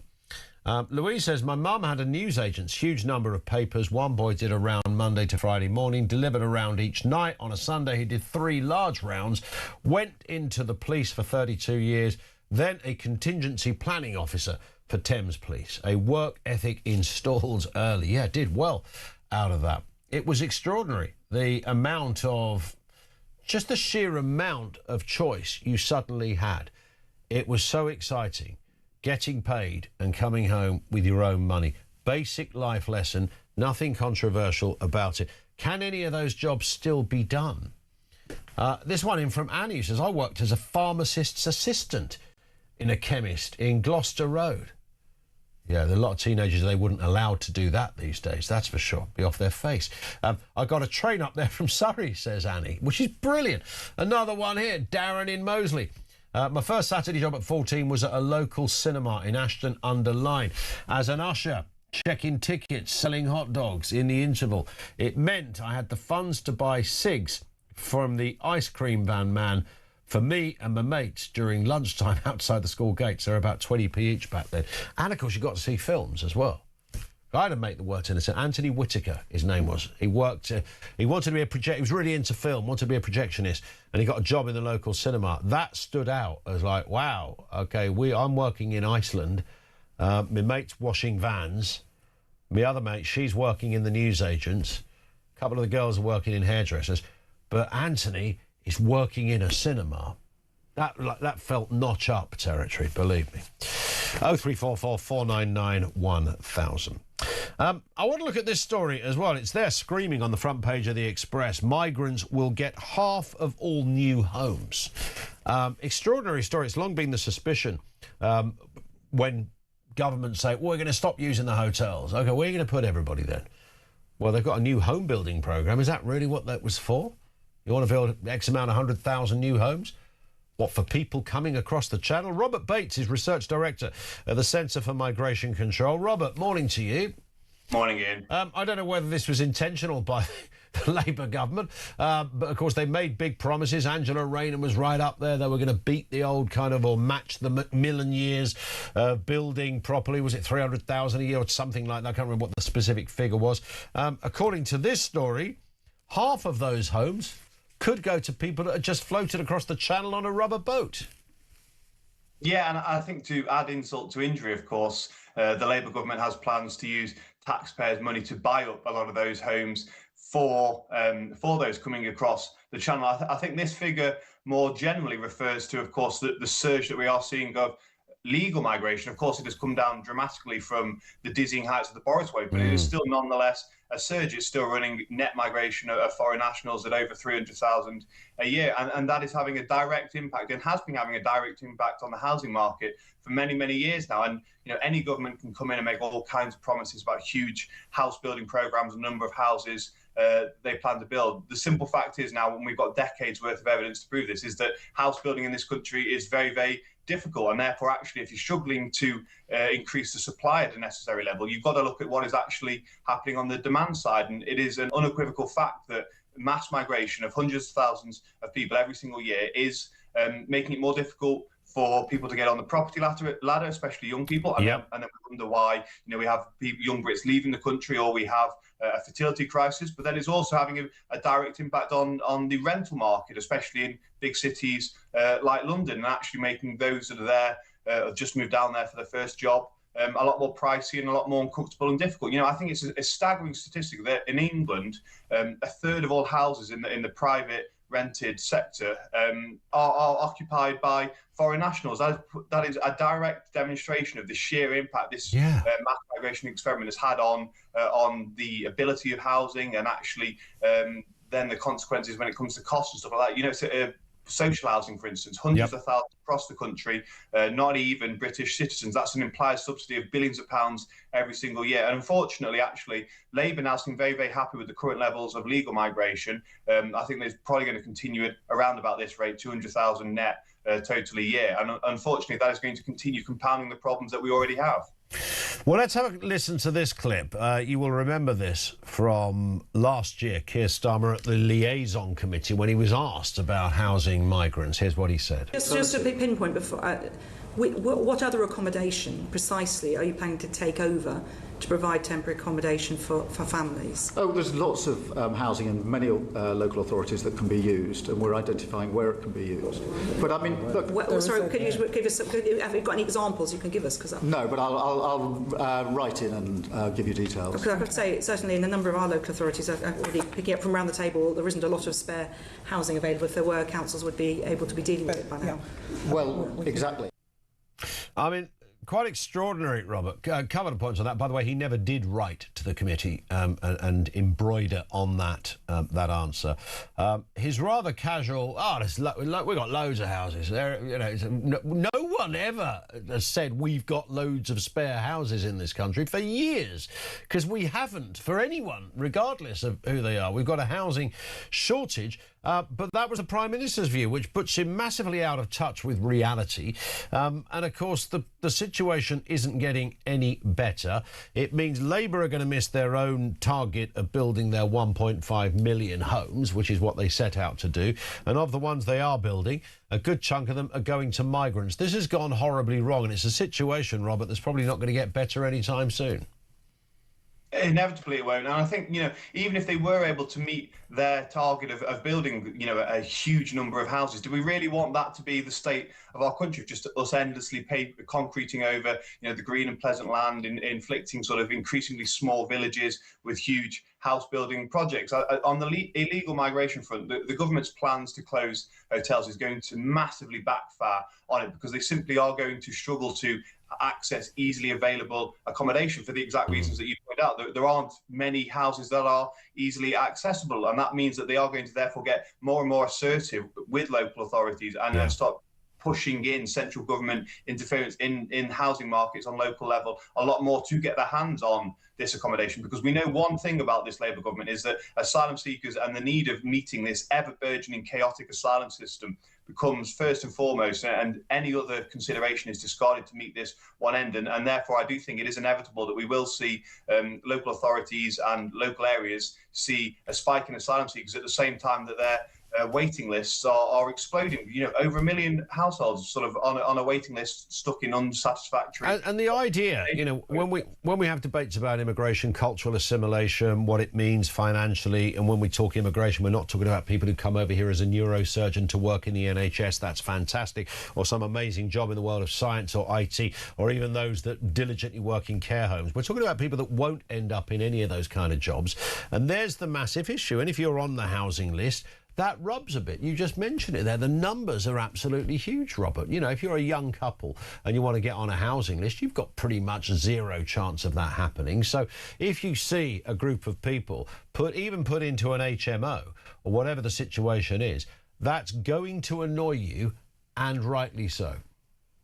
I don't think it's even just an issue of annoyance. I think it is the sheer attack on the social contract in any sense of I'll work hard, pay my taxes, be a contributing member of society, and therefore the government, I can expect certain things in return. That is being completely obliterated by the illegal migration crisis. It's being completely inversed, and the priorities of newcomers that have come across on the channel is being placed way, way, way ahead of those that were born in this country, are British citizens. And actually the government seems to be doing so with an almost administrative, cold, calculating manner, which I think is actually equally insulting. There was no, from that clip of Starmer we've just seen, there was no sort of sorrow about the fact that he was going to be having to drip further pressures on the housing market. It was almost just, we can just do that, we'll wave the wand and get that sorted. And I think this is why there is such a huge democratic deficit growing between those that sort of occupy a couple of square miles in London and spend their whole life in that area versus those of us in the rest of the country that have to see the impacts and the consequences of their decisions. Because for us, we're just numbers on a, for them, we're just numbers on a spreadsheet, sort of to be moved around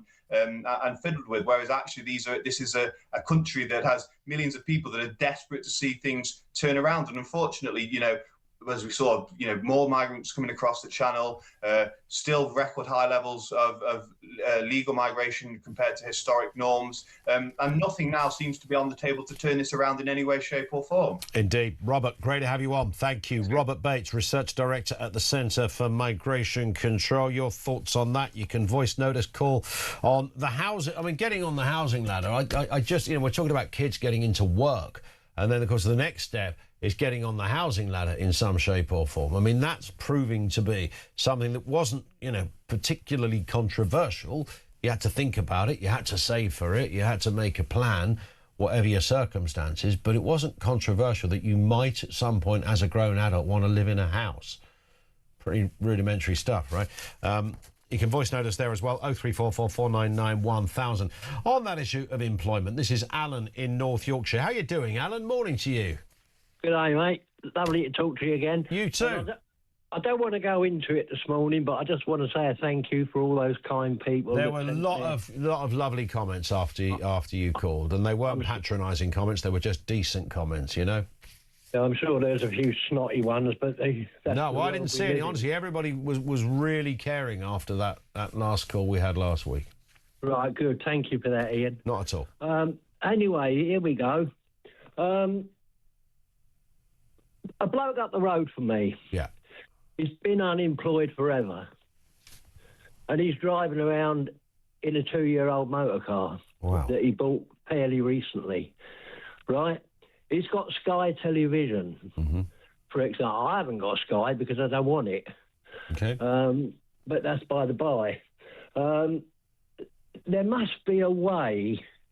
In America, they have a non-vehicular suspension of licences for ne'er-do-wells or misdemeanor people, and surely it's not beyond the grasp of our technical age to block somebody's Sky channel whilst they're unemployed.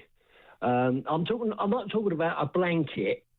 No, I know what you're saying, because somebody could fall on, a rough couple of weeks, and you don't want somebody to take your Sky Cinema away from you just because you happen to have, be between jobs. I get that would be grim, wouldn't it? But I understand what you're saying. You're talking about the longer-term obvious examples. Yeah, the obvious guys that we all know, everybody locally knows. And, of course, nobody goes to the dole office anymore. It's all sent through the post. It's all done online or sent through the post. Whatever, yeah. So this fella's got nearly a brand new car. He's got Sky. It sounds like Nicola Sturgeon's ex-husband. What's going on over there? But I mean, is it inconceivable that something couldn't be done along those lines about suspending a driver's license or something? Yeah, but we've never gone into that. And the answer what you usually get on these kind of things, Alan, is governments tend to say it's too much. The amount it would cost to set up a system to try and sort of, when you talk about means testing, like winter fuel allowance, people would say, well, why are we giving a millionaire 200 quid a year? Why does David Cameron's mum get the same as the pensioner living on their own in a flat somewhere? And the argument would always be, well, means testing might sound good, but to set that system up would cost a lot more. I would have understood that 10 years ago. Today, in the world of AI and the digital world, when the tax man can send you a bill like that because a computer works it out, I'm pretty sure they can work out who's too rich for winter fuel allowance or something similar. Another thing that's always bothered me about that is that Tony Blair, Prime Minister of our country, his wife has a baby, and good luck to them, right? They can claim family allowance. I mean, it's ridiculous. Yeah, it's a good point, actually. It's a good point that you can... again, I don't know whether that's the same means-tested problem that they always throw up. Maybe it is. I don't think family allowance is mean-tested, mate. Well, it only is. It is if you've got... Like, we're not allowed... We've got 2 kids, and we can't get any because if one person... It's weird. If one person earns over a certain level, you can't get any family allowance. Yeah. And that's bizarre. But if 2 people earn just below the level, collectively earning twice what the other person did, more or less, you can get it. I mean, it's completely bonkers. Listen, Alan, I've got to run. As ever, you've been brilliant. Enjoy the day. That's Alan in North Yorkshire. Over to you, 0344 499 1000. This is Talk.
Across the UK, on DAB+, on your smart speaker, on your smart TV, and on your side. This is Talk. Welcome back, Ian Collins in for Jezza for this week. Neil in Stoke-on-Trent says, just a thought, but did Sturgeon's husband realise he may go to prison? So he bought the oak library ladder to make a quick escape over the wall. See, he was thinking, Neil, that's brilliant. He was thinking ahead. I only wanted to take the ladder, George. I don't know, but I would like to know where it is now. Is there a museum, a morals museum somewhere where there's just all this stuff is on show, where you can go and have a little gander? And Karen, this is reference Saturday jobs when you were at school. I did want to be a graphic designer, but my first job was at Target, a government-run training scheme back in the 70s. It was for 6 weeks long. It was going to children's hospitals and painting murals on walls inside, of course. My next was a kennel maid at Hackney Greyhound Stadium.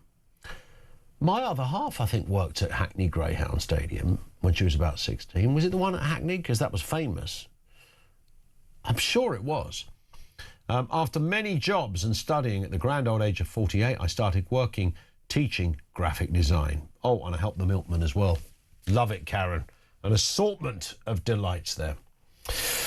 Lots of stories to talk about this morning, including Baroness Casey says she feels personally responsible for failing grooming gang victims. This story is still very much live and as disturbing as it ever was. Jonathan Taylor is child safeguarding consultant, former detective, 15 years in child abuse investigations. You know this area very well, Jonathan, and I'm sure it's not lost on you either that when you know, all the talking about this, the way it's been politicised, people pointing the finger, blaming this person, that politician, they should have done more, they should have done this. And it is very easy for people to forget that there are hundreds, if not thousands, of victims in this story, and they should always remain front and centre. I totally agree. The funny thing about this story, if there is a funny thing, Ian, is the fact that we've gradually got to understand that we want to listen to victims even more. Yeah. We'll get them on telly, we'll get them on the radio, but they're there. I mean, this is where it should have always have been. It should have been, let's listen to the victims. This goes back 40, 50 years, as you and I have spoken before. And that's where it must be. Now, it's all well and good hearing people say, now, I let them down. Well, they've been let down for 40, 50 years. That's the thing that you and I know. Yes, and there is that sense from many. I mean, Baroness Casey saying she feels responsible. I don't think necessarily she should feel responsible, but I can understand why there is that very sort of sense that, you know, I should have done more. Yeah, I mean, when I heard that as well, and got invited to speak with yourself, I thought, you know, it's all well and good, Baroness Casey, and she feels responsible. She's not responsible. The people who are responsible for it are those horrible paedophile rings who are all over the country, which just have never really been policed and victims not listened to. So it's all well and good. You've got politicians who say, I feel that we've let them down. What does that mean? It's part of that awful phrase, I will take responsibility. No, you're not. No. You're just talking about it. Because, I mean, Baroness Casey was put in a position whereby she had to create something that said, what should we do about it? Where we've gone wrong, I believe, in many ways in the whole of society, is to let these things continue. And that's the problem. Indeed. Do you sense, I mean, this inquiry that is sort of going apparently to get to the root and the problem of this this particular story? I mean, child abuse, as you know, Jonathan, from your work as a detective, has many sort of strands to it, and perpetrators function in different ways, often, you know, getting employment into certain areas that would give them access. Sometimes, often, I think statistically, mostly within the family, assaults will take place. It could be in professions as saddening and disturbing as teaching. It could be in the church. You know, we know that it can go across the board. Do you sense this inquiry then will get to, in this particular case, the grooming gangs? There's an ethnicity component to this, which will turn out, as many people have said, one would assume, to be relevant to this. Are you confident it will tick all of the boxes that are needed, Jonathan? No, I'm not. And that's the way it is, unfortunately, because of the issues we've got around delays. We've lost evidence. We haven't listened to victims. So I don't really see this as going to be the one area that's going to be like the saviour. It's not. Child abuse, child exploitation, whether online or offline, continues today. It'll happen today. There'll be victims out there today. Yeah. Are we ever going to see it stop? No, we're not. What we actually do need is for us to be honest about this in society, to say there is an ethnic area regarding some gangs in these cities. But what we've got to understand is there's an absolute massive link between the internet and exploitation of children.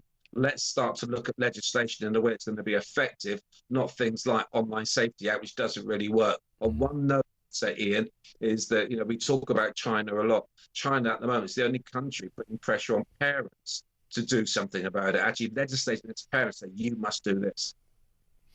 Isn't that interesting that China are putting that emphasis, whereas the rest of us seem to have avoided that? Very quick word, if you would, while you're with us, Jonathan. Social media is the new smoking. Medical leaders have declared, putting the Prime Minister under increasing pressure to commit himself to a ban for under 16s. When it comes to influences that kids have, what sends them on the wrong track, stuff they shouldn't see. I don't know whether... Look, if you were serious about this, the answer is really the internet, isn't it? Not social media itself. Because if you had no social media but wanted to find porn, you wanted to find, you know, horrendous, you know, gunshot video, you could just go on the internet and find it. Yes, exactly. And I've said this for 30 years. When the internet started, I remember doing this in the mid-90s. Yep. The problem problem you've got, you want to try and stop accidental viewing rather than deliberate. You'll never ever stop deliberate. If you want to go and find something on the internet, you will find it, 100%. and it's got easier. Yeah. So that's the whole issue we've got. And we're talking about behaviour, social internet behaviour. You've got a high percentage of children, young children, who will never do the things that we think they're doing. They are simply using it either for school or for some very good innocent games. But it's the social internet usage of it. So if you ban something, well, we know it hasn't worked in Australia. 65% just say hasn't affected me at all. So we know that's not happening. What you've got to look at, if you're serious about this as a government, look at recommended algorithms and look at monetarization. Let's just stop the passion. Let's stop the want of these young children to actually go and engage with other people. We can do that. Yeah. Jonathan, wise words as ever. Thank you. Good to see you. Jonathan Taylor, child safeguarding consultant, former detective, 15 years working on particularly child abuse investigations. Do we ever get to the bottom of the grooming gang story? I'm going to be hopeful on this. I hope we do. I hope there's been enough noise around this.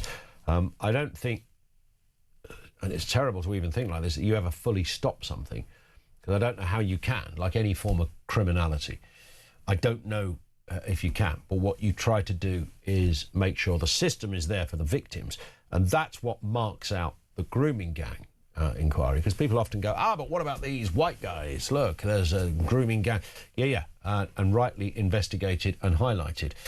What is remarkable about the grooming gang story that we're talking about, and the two elements, Muslim Pakistani men, young men, that many people are saying these are relevant factors in this and they must be included in any investigation. It's not just that, it is the fact that the system ignored the victims. That's the point of this. That's what marks this out. And look, kids can get ignored all over the place. I'm sure there were kids that made allegations against the priest from the Catholic investigation, when your own nan would have gone, Father Murphy would never have done anything like that. Wash your filthy mouth out, my child. There would have been a bit of that going on. But generally speaking, this was wholesale, industrial scale ignoring of young kids who'd been abused by grown adult men. And that's the notable difference. 0344 499 1000. We've been talking jobs, Saturday jobs. Do kids still do Saturday jobs? When can they work? Can't they work? What is out there? Isn't the Saturday job the ultimate sort of entry-level way into the workplace? I would have thought so. Let's get a voice note on exactly this from Willow. Morning, Ian. Great show. Just on the young people trying to work, it's virtually impossible for them. I live in Suffolk. I ran a small cafe and tried to employ young people, and the restrictions that were put on were just ridiculous. They, depending on their age, they can work before a certain time, they can work after a certain time, they could only work a certain amount of hours on a Saturday, certain amount of hours on a Sunday. You had to get permission from their school and all sorts. So there's lots of young people that are trying really hard and just not able to, and then that has knock-on effects later on because they get used to not working, not having to get up, not having any independence, the pressure's put on parents, and it's really, really difficult.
The world is on fire. Russia, Iran, China, conflicts brewing in all of their different regions. They're not waiting.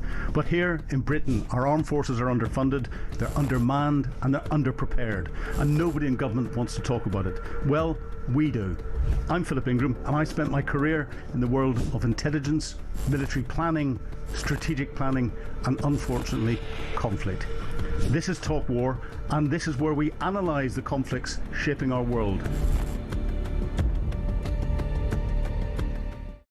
The UK on DAB+, on your smart speaker, on your smart TV, and on your side. This is Talk.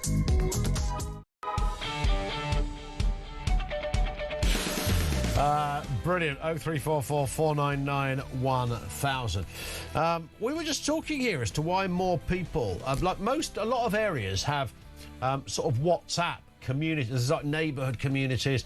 There's certain, I'm tempted to say mums groups. I know that sounds a bit old-fashioned. There are more mums groups than there are dads groups, and that's mainly because to get me onto a WhatsApp group, you've almost got to pay me, frankly. I mean, I don't want to be on one of those things unless I really have to. But the point being, they are little useful tools sometimes. If you're selling something, for a start, if you need something done, like, I desperately need somebody who can unblock a drain. I just haven't got the right... Is there anyone in the area that can do this? They go, yeah, there's Alf. He used to work for the water board. Still got his tools. He'll be round, and you won't pay top dollar. That kind of thing. Is that not a unique way for younger people to get involved in... Because we had a bush in our back garden. I mean, I'm talking about something absolutely, it was huge. And we wanted a gardener. And somebody replied and said to take it down. In fact, it was sort of a neighbouring bush that had grown over. And so this guy said, yeah, I can come round and do it. And then he turned up. He was dropped off in a car. And he walked down our driveway with a Tesco carrier bag with some food in it. And I thought, where's his tools? Where's his tools? And actually, in the Tesco bag was a pair of clippers. I thought, well, he needs saws, he needs a ladder. There's about 32 feet in the... He was about 16, and his mum had said to him, oh, you should try gardening. But the interesting thing was, he wanted top dollar. He wanted, like, the same as some bloke who ran a landscape gardening business. So that's not the right way to do it. And he was rubbish. He couldn't do it. He didn't have a clue what to do. Not really the way to get your kid into building a client base, I don't think. 0344 499 1000. Just a word on... we know that detectives are... investigating Andrew Mountbatten Windsor when they're going to seek files from the Met Police on his late accuser, Virginia Giuffre, and are likely to speak to his former protection officers. Thames Valley Police are appealing for the public to come forward with information about alleged wrongdoing by Andrew. So it's almost a fishing exercise now. Rupert Bell is Talk's royal correspondent. Morning to you, Rupert. I mean, the days just get worse for the former prince, don't they? Every time he thinks, oh, I can breathe now, there's another investigation. Yes, and I think it's just an extension of what they've been trying to do. They know that the protection officers are being investigated. Did they know anything about the allegations that have been made about Andrew Mountbatten Windsor? And so it's a net that's been spread far and wide as they look to try and find the evidence that might lead to him being charged by the Criminal Prosecution Service. So this investigation is not going away. We hear that the people doing the investigation are some of the most experienced officers around. So this is going to be a uncomfortable few months for Andrew as this investigation looks to find evidence. But bearing in mind, Andrew, though, throughout this, has denied all allegations against him. Is it not a little... I mean, there are some people in the world of law and criminality and the like who are always uncomfortable with police saying, oh, if this person has in any way affected you, get in touch. Now, I don't want to have too much sympathy for the former Prince Andrew, but that's a double-edged sword, this, isn't it? If there is a victim out there who'd never thought about getting in touch and you really believe that something terrible has happened to you, then fine. But you do run a bit of a risk of opening up floodgates in doing this, and that's not to in any way undermine those that have genuine issues. Yeah, and there is an element of a feeling that he is the low-hanging fruit in the Epstein files. Yeah. And that he's the easy victim. Now, no one is agreeing that if he's done anything wrong, then absolutely should be prosecuted and shouldn't get away with it. But he does seem to be the poster boy for the case. Now, I'm not defending it, but that seems to be the way some people are feeling. And so if the police are having to scrape around for evidence, then it may be harder to charge him. So that's why this case is an extremely interesting one in terms of where it could lead. But obviously, it's uncomfortable not only for Andrew, but for the rest of the royal family, who, bearing in mind, have had a good few weeks in terms of the PR that they've been able to project, whether it be going to the States for the Trump visit, William's rocking and rolling with Villa and doing some good work down in Cornwall and the Isle of Scilly. Yeah. So this, once again, brings this home to roost. Yeah, and of course then there's the whole misconduct in a public office thing. I mean, that's still yet to be decided, right? Absolutely. The whole thing, this is all part of the investigations, whether he was passing on information in receipt of maybe sexual misconduct or something, trafficking, all sorts of allegations are being bandied around. Where it's going to end, I do not know. But for Andrew, this is yet further sort of puts more pressure on him and makes him more of a sort of the villain of the piece. But as I say, he's always denied every allegation. But it's got to lead somewhere, you feel, to make sure that this whole thing can be sort of ended once and for all, one way or another. Indeed. Rupert, thank you as ever. Rupert Bell Talks, royal correspondent. Stay with us. Big hour coming up. Some great political voices. Maggie Oliver's going to be with us, former detective constable, Greater Manchester, hugely influential on the grooming gang story. Katie Lamb, the Tory MP. Sarah Pochin joins us as well right after the news. The Reform UK MP too. 0344 499 1000. That's how you get in touch. You can drop us a voice note there as well if you want to. Right now it's 8 o'clock. Let's get the latest news headlines.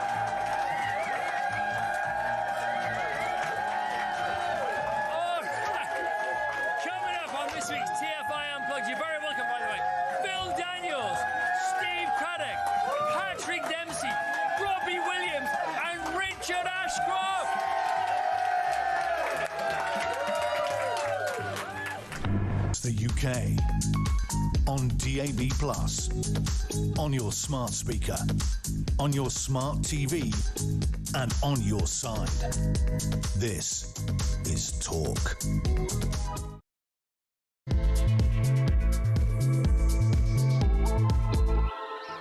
And there is a lot to talk about. Yeah, good morning. Ian Collins in for JK for this week on this lovely, beautiful, getting hotter week. I think today is pivotal. Gets a bit hotter, then a little bit cooler, but not much. Still going to be nice for the next week or so in most parts of the country. Now, I mentioned this in the last section. If your other half came home with 125,000 quid's worth of motorhome, £9,000 worth of watches, a £4,000 coffee machine, is there a little bit of you that might be suspicious? Apparently not, if you're Nicola Sturgeon. She didn't notice, she knew nothing about her former husband, Peter Murrell, who spent a decade trousering hundreds of thousands of pounds of other people's money and splashing the cash like he was Imelda Marcos. Strange goings on there in the Sturgeon household. He's off to prison at some point. Thoughts on that? I'll give you that extensive list as well of some of the other stuff this man was buying. He was off the scale. Elsewhere, the boss of Next has said there is a recruitment issue in getting young people into work. He says there's a dramatic fall in entry-level jobs. That's the key bit, entry-level jobs. What happened to the Saturday job? That was the ultimate entry-level position, wasn't it? Because you could usually, if you got a job on a Saturday and you were all right at it, by the time it came to you leaving school, you could almost guaranteed to get a job working there, right? Might not be the ideal job, but it was a job. It was a start, as it were. This comes on the back of that major review by the former Labour Minister Alan Milburn, who says that Britain is trapping hundreds of thousands of young people into long-term inactivity. Have a listen to this stat. 70% of young people receiving health-related benefits are still on those benefits 10 years later. We have a problem. And the weather schmether, yes, comments on that as well. We'll bring you everything that you could ever need to know. We'll bring you all the breaking news. You can bring us voice notes on 0344 499 1000. This is Talk. One in from Sarah in Kent, who says, good morning, our 17-year-old son is trying to get a job. Sent out hundreds of CVs, not even getting a reply of no. Just on that point, I was thinking about this. My eldest boy is he's 12 and a half, so he'll be 13 next year. That's just shy from this age group, 4 years down the line. It goes very quickly. I find it heartbreaking that a kid, kids are often told, get out to work, go on, have some imagination, do your thing. And when they do, they can't get a reply.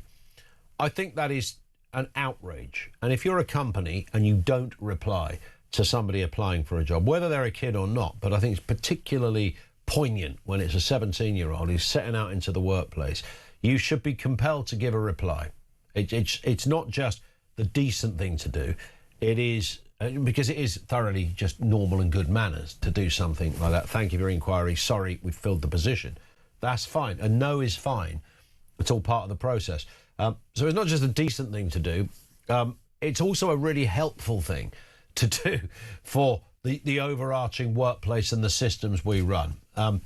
Sarah says he's desperate to work as he's starting driving now, experiencing volunteering, working with disabled kids, still nothing. My first job at 14 was a small corner store. Then at 16 at Tesco, I was able to go from job to job, no problem. Now there's nothing for kids with no work experience. What's happened there? Because you've still got shops, you've got all those coffee shops. Vape shops is not necessarily the best entry-level job, I would suggest. Maybe the corner shop mentality thing, because mine was, I don't know if Sarah's was a family-run. The shop I worked for delivering papers was a family-run business. In fact, my mum used to work at that shop when she was 13 as well. So it had, there was a connection, as it were. Lots to talk about at this end. Let's speak with Sarah Pochin, MP, Reform UK MP for Runcorn and Helsby. Morning to you, Sarah. Good morning. Lovely to be here. Nice to have you with us. I bet. Well, we'll come back to Saturday Job in just a second, because you've got I had a Saturday Job written all over you. I just know you would have done. We'll come back to that and we'll find out exactly what it is. Lots of other things in the meantime, though, Sarah, to talk about. And in fact, we've got an interesting story, more than interesting, with Nicola Sturgeon and her ex-husband up there in SNP land. I mean, this list of stuff that this fella was buying is, in any other world, this would be funny, because you'd go, what does a bloke like Peter Murrell, I don't know much about Peter Murrell, but everything I do know suggests that he's not in any other shape or form an ostentatious, gregarious character. Not a fella that you'd find in a hammock in Barbados, not a bloke in designer trainers. And yet this man loved buying stuff, including 126,000 quid's worth of motorhome, a brand new Jaguar, 60 odd grand, a coffee machine, for goodness sake. A coffee machine, Sarah, that he spent £3,500 on. I don't know what he was doing, and that's just the start of it. It goes on to ornate oak library ladders, computer games, fountain pens. He was buying the best and he couldn't stop. I feel so sorry. I don't often say this. I feel sorry for the SNP supporters, but I feel so sorry for the people that do believe in that cause and have worked so hard to raise money, because I know myself what it's like to, I don't know, have a cake stall, have a coffee morning, host a garden party. Volunteers work so hard to raise money for party funds, and I actually do feel really sorry for the people that spent their time doing that, their Saturdays, their Sundays, and look, it was embezzled away. And the other point is, of course, it looks so bad yet again for politicians, and the public opinion of us politicians is already at rock bottom, let's face it. I don't think I've ever known in my lifetime politicians to be considered as such low life as they are at the moment. Sure. And when this happens, you know, what does it do for people like me who are really, really doing this, you know, because I so want to do it for the right reasons? It's really hard to keep defending ourselves. What I can't understand about this, somebody suggested earlier that he could have had a shopping kind of addiction thing, oniophobia or something it's called. There is actually a clinical name for this. Now that would make some sense if he just had a credit card and he sat there on Amazon all day and couldn't stop. I could maybe buy into that. But this man was creating fake invoices, false paperwork to disguise the purchases as legitimate. I got no idea why he needed this kind of stuff. I mean, there's so much on there. He was even buying toilet seats with other people's money. This is, look, you can't wrap it up with any kind of phobia. That's just our current woke society culture, isn't it? Everybody's got a phobia about something. He doesn't have a phobia. He's just a crook. Yep. You know, let's call it out for what it is. I mean, you know, people will be disgusted with this behaviour. I mean, no doubt about it. But what's interesting is that, look, I appreciate that if you are a rotten liar and a criminal, you can hold secrets away from, you know, even your, you know, Netflix make gazillion documentaries on this stuff that even those closest didn't know what was going on. Nicola Sturgeon says she had no idea at all. She didn't see that big camper van parked in her mother-in-law's driveway or the £81,000 Jaguar parked in her own driveway, nor did she see a library ladder, luxury watches, Mont Blanc pens, a brand new coffee machine. Don't know what he did with that. The coffee's going to taste very different to where he's going now. 2,600 quids of designer salt and pepper grinders, Harrods, Fortnum and Mason purchases, iPads, video games, cosmetic kitchen. She saw none of this stuff, apparently. So whether he was living a whole second life, I don't know. He did earn good money anyway. So did she. He didn't need to do this.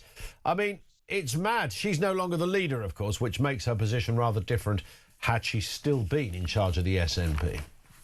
It's very unbelievable, isn't it, that she didn't know anything about it. I think if my husband came home and parked a great big camper van on the drive, I might notice. What's with the van, love? What's going on?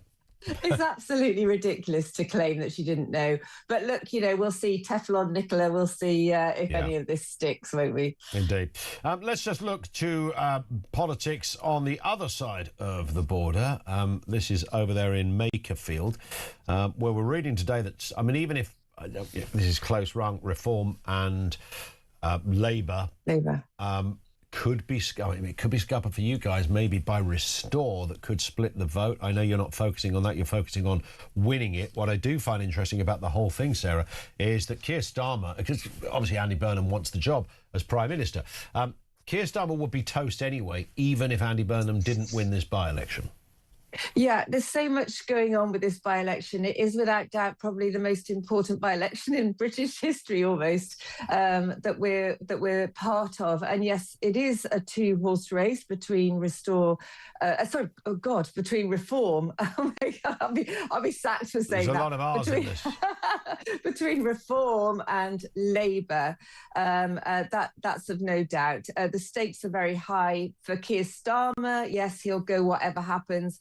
If Burnham wins, of course, we all know that he just wants to get himself straight into number 10, although we are hearing about far left backbenchers not happy about Burnham's U-turn on the trans issues with respect to female spaces. They're not happy about his U-turning on Europe because that suits the voter profile in Makerfield. And of course, they're not happy that he's not extreme enough with opening our borders and, you know, that he might be more centrist like Shabama Mahmood. So there's lots of issues for Burnham, even if he does get in, and there's talk about his far left or the far left backbenchers, even approaching the Green Party. So, yeah, you could say politics is a very interesting time at the moment. Everything is fractious, everything is split up.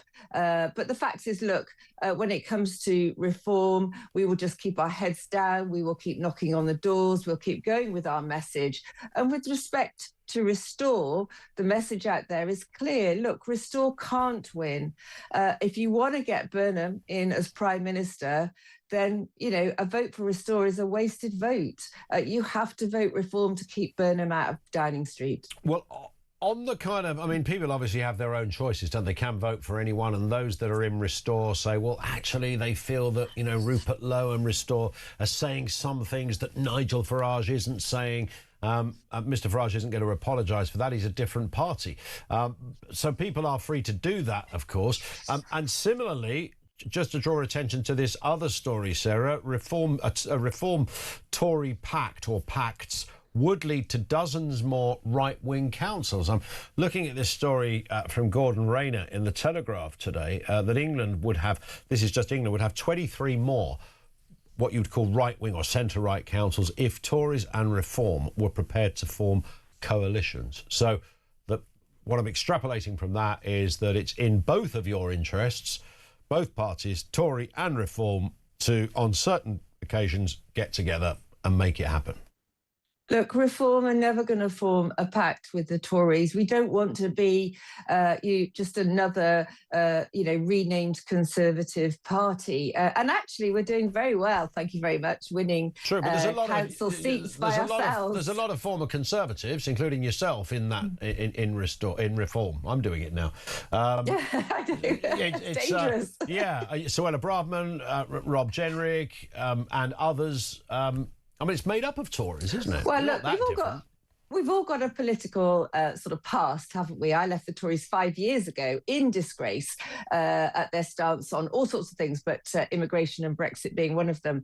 But and we've talked endlessly, haven't we, about Robert and Suella, and the fact that, you know, Suella was sacked, Robert resigned on immigration issues. So yes, I think, of course, there are people in Reform that are very, very disaffected. Tories like myself, and we're looking for a party that best represented, you know, what they now want to do with this country. But the point is that people like myself, you know, you cannot say that I am soft on justice, soft on immigration, you know, that you couldn't get anyone more tough, if you like, on those sort of issues. And do you know what? Moving on, it breaks my heart when I see these kids out of employment at the moment. Yeah. You've been talking about that this morning, I know. And of course, the effect is that they're hanging around on streets. I see them in my constituency of Runcorn and Helsby. You know, I see them falling into a life of crime, a life of benefits, a life without aspiration. And this Milburn report is absolutely gaslighting the public. The reason there is no jobs market for these young people is that Labour have made it impossible for employers to employ young people. It's just too expensive and too risky. Well, let's finish with the job thing then. I started at the beginning by referencing Saturday jobs. Did you have one yourself, Sarah? Yep, 14. I was washing up in a cafe on the high street. What is wrong with that? Absolutely nothing is wrong with that. But you try getting teenage kids to do it now. But I'll tell you what, both of my boys, I've got two boys, they're in their mid-20s now. Both of them at 14 were, my husband's a builder. They were like cleaning out, spraying down site cabins, disgusting jobs, you know, cleaning out portaloos, you name it. We had them doing it because it gave them a work ethic. And they both work really hard now, but also it gives you the life skills of learning how to communicate with people, a bit of banter on a building site, all of that type of stuff. But, you know, or me, I was a barmaid as soon as I was old enough. You know, all the life skills it teaches you. And that is what our kids, our young people are not getting. And do you know what we're creating with this life on benefits? Because of the over-generous benefit system, it doesn't pay to work anymore for these young kids. Oh, and this bonkers policy of Milburn's paying families to release their children for apprenticeships. When are we going to stop paying people to go to work? It's just the answer is either breakfast clubs or just give people loads more money. And you're right, Sarah, the idea of, I mean, do you remember that at 14 when you got that job and the first time somebody said, here's 10 quid or 20 quid, whatever it was, your wages. I mean, wow, my own wages. It was the most sense of autonomy. I don't think anything, other than maybe passing my driving test, in terms of a marker where you knew your life was going to change. That was it. That first few quid being handed over. This is yours, and no one's going to take it off. Sense of pride. I got my first pay packets in those little brown little paper envelopes. Little brown paper envelopes. Yeah. But the point is now I look at the kids in gangs on the streets. Our high streets are being taken over by organised crime gangs. We know that. We have to sort this out, and we have to give our kids opportunities. And this Labour government is doing everything to completely destroy the youth employment market, which, by the way, unemployment is now at 16% for young people. Sarah, on that point, thank you. Sarah Pochin, MP, Reform UK MP for Runcorn and Helsbury. Let me just remind you, because we have to, and it might be helpful, Makerfield candidates Jake Austin, that'd be something, wouldn't it? Jake Austin, Liberal Democrats, Andy Burnham, Labour, Dan Clark, Libertarian Party, Alan Howling, Lord Hope, the official Monster Raving Loony Party, Robert Kenyon, Reform UK, Rebecca Shepherd, Restore Britain, Peter Mark Ward, Rejoin UK, and Mark William Winstanley, Conservative and Unionist Party. And we've just heard there is a Green Party candidate now, Sarah Wakefield. Sarah Wakefield is to be the Green Party election candidate because the previous candidate pulled out due to comments about the Jewish ambulance attack. You may remember, all a bit grimy and dark and unpleasant. More comment from you on the way. 0344 499 1000. Drop us a voice note there as well. Saturday Jobs, your first ones. What did it do? Where did it send you? Did it kickstart your life journey into the workplace? Does it still happen? It was I absolutely fundamentally believe, and hadn't really kind of given it the same level of thought until this story, that it's pivotal, almost crucial, whether you got a job working in a newsagent, a hairdresser, a garage, whether you were washing cars, waiting tables, making coffee, all that kind of stuff. This was bread and butter territory for kids. It was sometimes after, so my job at Iceland was 2 after schools, so I think it was a 4 till 8 shift on Thursday and Friday, and then all day Saturday. Worked brilliantly. And I did that for a bit and then ended up working in the chip shop. And all of that. But when those things happened, that was after the paper. So I was early doors on the paper round. I was kind of Alan Sugaring it on the paper round. I was right there. 13th birthday. I want to deliver papers. I knew it was the first and easiest way for me to earn my own little pay packet, and it worked, and amazing. Are those options still there for young people in any shape or form? The boss of Next is worried. He's saying entry-level jobs are disappearing. 0344 499 1000.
The Crown is facing its gravest test in decades, and the royal tea from Talk is your front row seat. With royal reputations under pressure and probing questions about public trust, we unpack every twist and revelation with the biggest names in the business. From the throne room at Buckingham Palace to a mansion in Montecito, we follow every royal ripple. Never miss a moment of The Crown in crisis. Subscribe to the royal tea from Talk on the app or wherever you get your podcasts.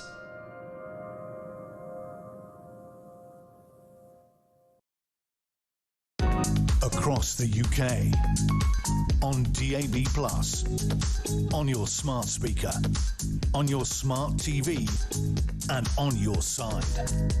This is Talk.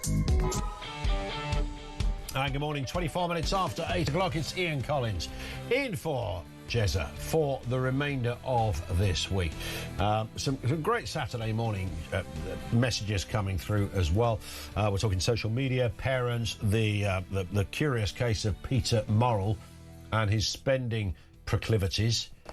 Oh, that lad loved to spend up, he really did. He never stopped. Josh in Kent says, Saturday jobs. I think the problem is twofold. Firstly, I think the minimum wage for young people is getting so close to an experienced adult, it makes more sense to hire someone with a proven track record in working and likely more reliable. Secondly, I think there is a work ethic problem with a lot of young adults and they don't want to go out to work. I started washing dishes, peeling potatoes when I was 14 at a local pub and I've been working ever since. Great show, enjoy the weather. Thank you, Josh, for that. I never forget a call we took about 2 years ago. I've cited this a couple of times.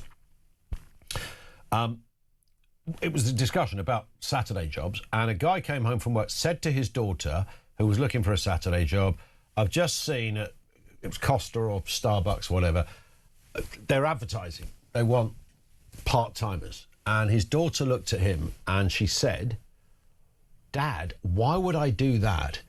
It's a migrant job. Now, she wasn't being racist. She wasn't being insulting. Her cohort genuinely thought that is not a job you do. That's for people who come over to the country, want to spend a year or so travelling, little cheeky job in Costa or Nero or Starbucks. That's her that was her perception of that particular job. Coffee shop work is for those, if you like, you know, Eastern European backpackers who are coming over for a bit, getting a job in a coffee shop. She couldn't comprehend that her dad would suggest working in a coffee shop. Now, when I was a kid, it seemed to be more girls that did cafe work than boys for some reason. I don't know why that was, although I did work in the chippy. The coffee shop would have been a great job. That looks like a really nice job. You're nice and dry, you're nice and warm. It's not manual in that sense. I know it's graft, but it's not the same thing.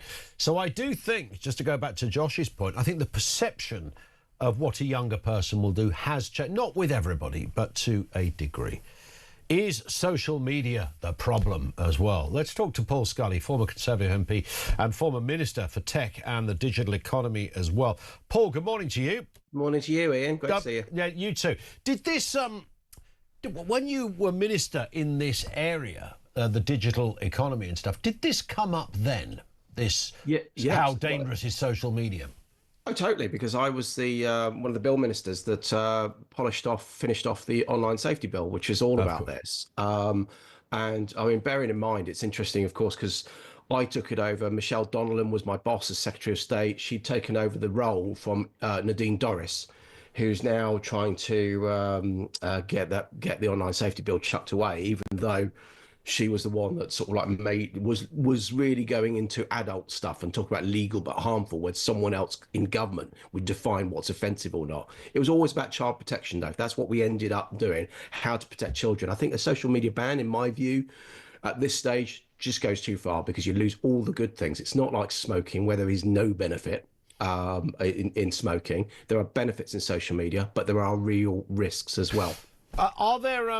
I mean, with social media, many people say, well, hang on, Instagram, Snapchat, these are adult sites. They're not for kids, they're not meant for kids. They were never designed for kids. They've sort of become tacitly an entry route, if you like, for maybe teenagers. But if you look on Twitter, there's very few things on there, Paul, you'd want your kid to see.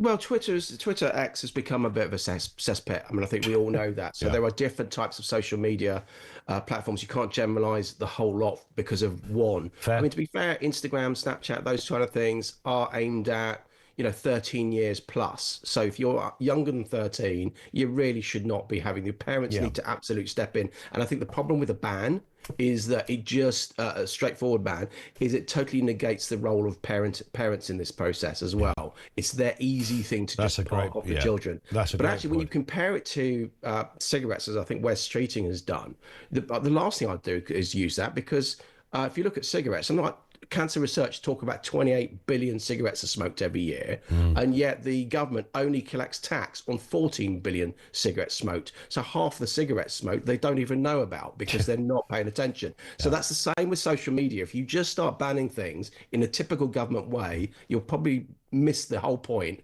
and you'll have a whole underground situation of people with VPNs and people looking elsewhere. Well, that's true, and we've seen this with Australia, haven't we? We've seen that it's it's not been this kind of magic thing to cure everything. And I'm going to make the same point, and I'm sure it was never lost on you when you were a minister, and even now, Paul, that you can ban as much social media as you like, but there is another thing called the internet itself, which would allow you, if you wanted to visit nefarious sites of all manner of things, whether it's violence, sexuality, anything at all, you can just find it in a search engine. No, absolutely. I mean, because if you think about it, I say it's up to parents need to tackle the use of smartphones in the home when their children are elsewhere. There are studies even in Norway when you look at even teaching with screens has actually dampened children's ability to think critically and analyze and those kind of things. So there are absolute debates to be had. But just this blanket ban, I think, you can get WhatsApp and a lot of this social stuff via your smart TV. You can get it via a desktop or a laptop. Yeah. So if you're just looking at the phones, then there are other ways around all of these things. Children are great at getting around stuff, especially if you tell them no. Yep. We're moving into, obviously, a very different kind of digital world, as if it wasn't going fast enough already, Paul, but AI has lobbed a couple of booster rockets onto the digital world in the most extraordinary way, and we can see life changing in front of us. And I always remind myself this is week one of AI, if you want to look at it in the grander scale. They haven't even started yet, so Lord knows what's around the corner. However, help is at hand in the form of Pope Leo, because Pope Leo has pitched up, presented the first major teaching document of his time as Pope, warning that artificial intelligence needs to be disarmed. These are big words. What do we make of this, Paul? Well, look, there are big words, but I think he has to make a big sign, to be fair to, for what he believes in. Obviously, he doesn't believe in conflict in any sense, whereas I think the realpolitik is such that nobody likes war, but sometimes these things, this is how international disputes and conflicts result in such. So you just can't get away from that. But the Pope has to remain with that pure sense. It was interesting because when I was tech minister, I was trying to, we released the AI white paper talking about how we might regulate the outcomes of AI, not the technology, because if you try and regulate technology, you'll be out of date within 5 minutes, as you rightly say. Yeah. But actually, one thing I tried to do was I was suggesting to the team in DCIT, in the Department of Technology, saying, look, actually, what we need to do, we need to start building a bit of a board here with philosophers, with theologians, with academics, not just always listening to the CEOs of the AI company who are going to have one particular viewpoint. And by the way,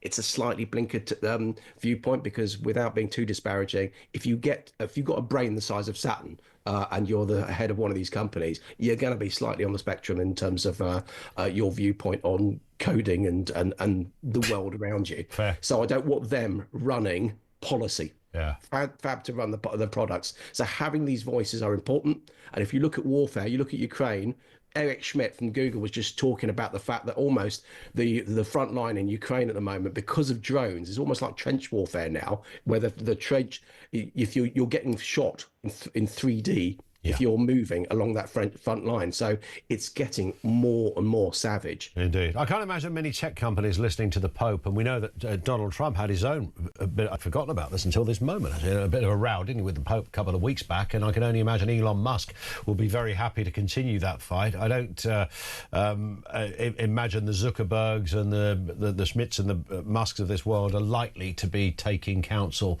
from the Vatican. No, I think you're right, but this is the problem. Everyone's got their own agenda, but the Pope has to, do what he does, which is rise above it.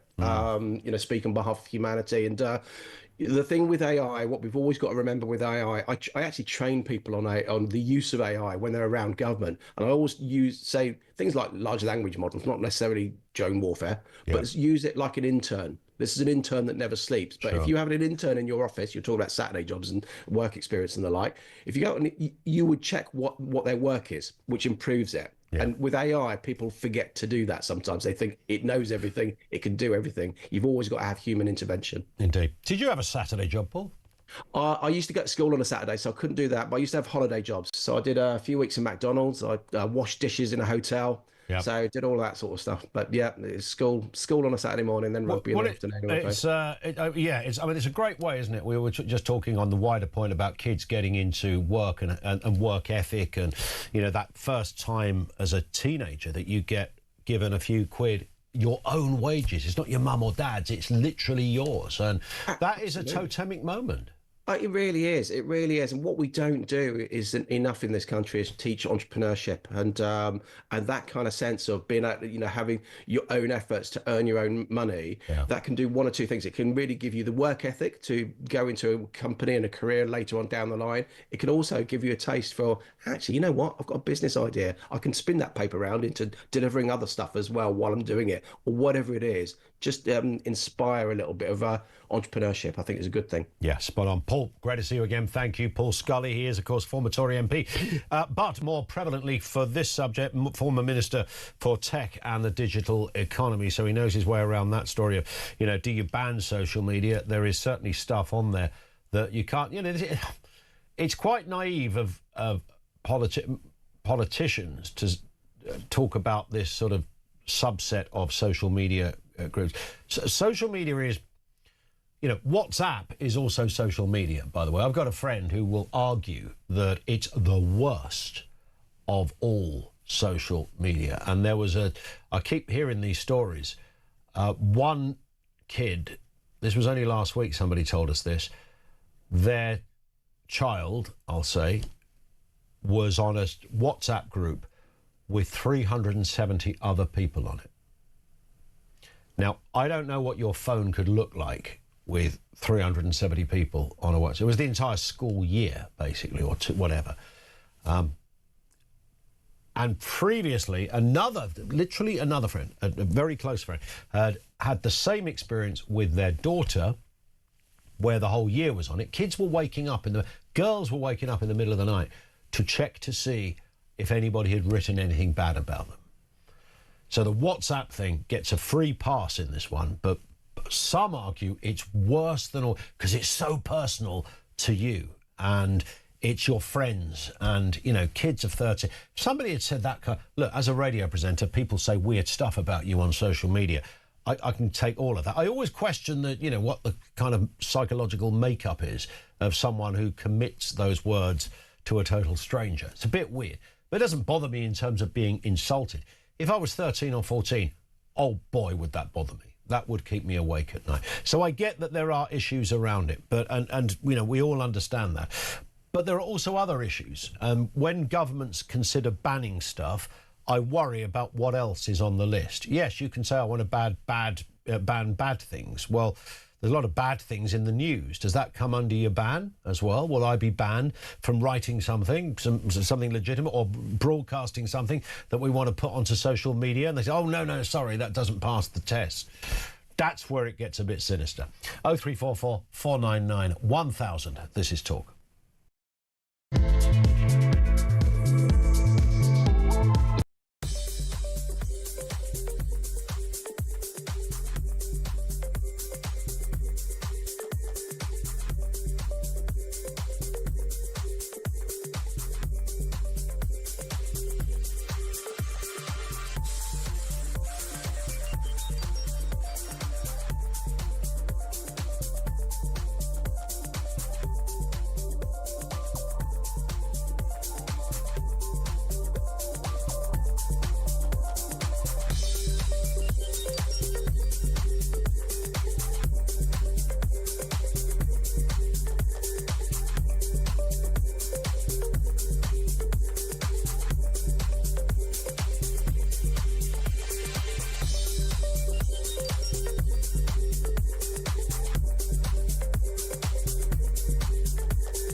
across the UK. On DAB+, on your smart speaker, on your smart TV, and on your side. This is Talk. And good morning. Welcome back. It is the home of common sense. I've got caught with the old bacon roll thing again. I thought I had minutes to eat a roll. I had seconds. It's a bit of an iffy time. No one cries for a radio presenter struggling to eat his breakfast. But you do try and give it a go in instalments. This comes from Craig. I just love these messages about kids in work. Craig is in Lincoln, says, morning Ian. My daughter's 16, works in the local McDonald's. She was looking for a job from age 14 and finally got one at 15. She's already saved £1,000 towards driving lessons. It was hard to get a job. I'm very proud of her for not giving up looking. I'm so, this is going to sound patronising, I was so inspired by those stories because you don't hear them that much. We hear so many bad headlines, don't we, about 15, 16-year-olds. They're all, all they want to do is this, that and the other. No intention of getting a job. They're all woke. They don't know anything about, it's an entitled culture. We hear all of that, and of course there's some of that. There's probably always been a bit of that. But the fact that Craig's daughter, who's 15, maybe 16 now, I don't know, but 16, he says, sorry, has saved £1,000 for her driving lessons. I think that is incredible. I think that there's about 20 lessons in that one act that you'll never necessarily be able to write down. But as you go through life, personal responsibility, if you save, you accumulate. If you accumulate, you can achieve, all of these different things. It's just brilliant. We've had a couple of those stories this morning, but, they are out there. But there's not nearly enough young people getting into that world. 0344 499 1000. It's 22:09. Now, Baroness Casey has said she feels personally responsible for failing grooming gang victims. This is the crossbencher peer who first investigated allegations of child sexual abuse in Rotherham, South Yorkshire, a decade ago. Was it really a decade? Well, she said she'd grown increasingly frustrated at the pace of change. Speaking at the Hay Festival on Sunday, she said, when last year grooming gangs hit national headlines again, I was very disappointed. Let's speak with Maggie Oliver, former Detective Constable, Greater Manchester Police. Maggie, morning to you. Always good to get your views on these things. You'll be one of those people, I don't want to put words in your mouth, I'm guessing, but were not that surprised at what Baroness Casey had said. Not that she carries the blame for what other people did, but she was making the point that the headlines were still there. You've been saying for years the headlines are still there. Yeah, morning, Ian. I've been on this bandwagon for about 15 years now and known about it for 20. But last year when Baroness Casey did her audit, I worked with her quite closely. I met her several times and I took a group of, at that point, I think it was over a dozen survivors to meet her. She was clearly shocked about how little progress had been made. I really identified with Louise Casey, and she's one of the few people in public office that I've met that I grew to trust, and I think her report didn't pull any punches. I think what I find is it's interesting that she's saying this now. I would have liked her to be the person who led this new so-called statutory national inquiry, because I always hope for the best and expect the worst. And we are, as my charity, are supporting at the moment over 24 survivors who we took to meet Anne Longfield and her panel. But although we've heard very, very little in the 3 months since that happened, I'm not holding my breath because I see a lack of communication. I see a lack of real willingness to grasp the nettle. And I fear that we're going down another path that I saw in ICSA when I was a core participant in the organised network strand. So I don't know whether Louise has stated this today or yesterday because she wants to increase the pressure on trying to ensure this new inquiry is authentic. But, when you're leading an inquiry, when the government and this is about all governments that I've seen since I've been on this treadmill, when a government doesn't really want to uncover the truth, then, you know, an inquiry means nothing. The devil is in the detail, and I've always said that, you know. What is, I mean, we're constantly talking about delays. What is, I mean, look, I know this is complex, and there's a lot of tentacles and facets to this story, Maggie, but we've got a grooming gang inquiry happening. It's going to happen. We've had regionalised ones. We've had some politicians sort of having their own almost out of desperation version of, when I say version, that's not to underplay it, but their own idea of what they think a quicker inquiry could look like. But this big one, what's the delay on all of this? We're constantly talking about this. When are we going to actually see people, you know, QCs and politicians and heads of councils and social workers standing up giving evidence? You know what, Ian? I saw that in ICSA. What the problem is, I mean, we've engaged a full legal team to support the victims and survivors who want to be heard. I don't need another national inquiry to know what's wrong. What I need is somebody to grab it who wants to act. We don't need more pointless talk. But the problem is, you know, we're trying to ensure that victims and survivors have real status in this inquiry, because we've already, you know, I know that the government are gathering legal teams and barristers and lawyers to represent all those public servants who, in my opinion, are guilty of institutional cover-ups and corruption on a scale I've never seen in any other subject. Yeah. Whilst at the same time, we are not able to get them to give an answer about whether survivors are going to get that status. So we're going to have imbalance in the power of those who contribute to inquiry. And they're the kind of things that at this point in a statutory inquiry, they're the things that need to be looked at so that victims and survivors can be properly represented. Yeah. It's no point building another catalogue of 7,500 survivor stories, which happened in ICSA on the Truth Project, but those have no legal standing. They don't go into the evidence chain. They're just an aside, whilst at the same time, we have all those who are responsible for this neglect and destruction of lives, having full legal teams on a scale that doesn't have to add up the pennies when victims are still scrambling in the background. Is it going to be another paper exercise is the question. And right at this moment, I haven't seen anything that makes me think otherwise. And that doesn't give me great joy to say, because, you know, I and we will do absolutely everything in our power to get to the bottom of it, but ensure there is accountability. And Ian, you know, child abuse will never go away. And the men in these gangs will do everything in their power to continue to abuse children if they see that the state is not serious about tackling it. And, you know, that's the problem. I mean, there's Fiona, you're showing there.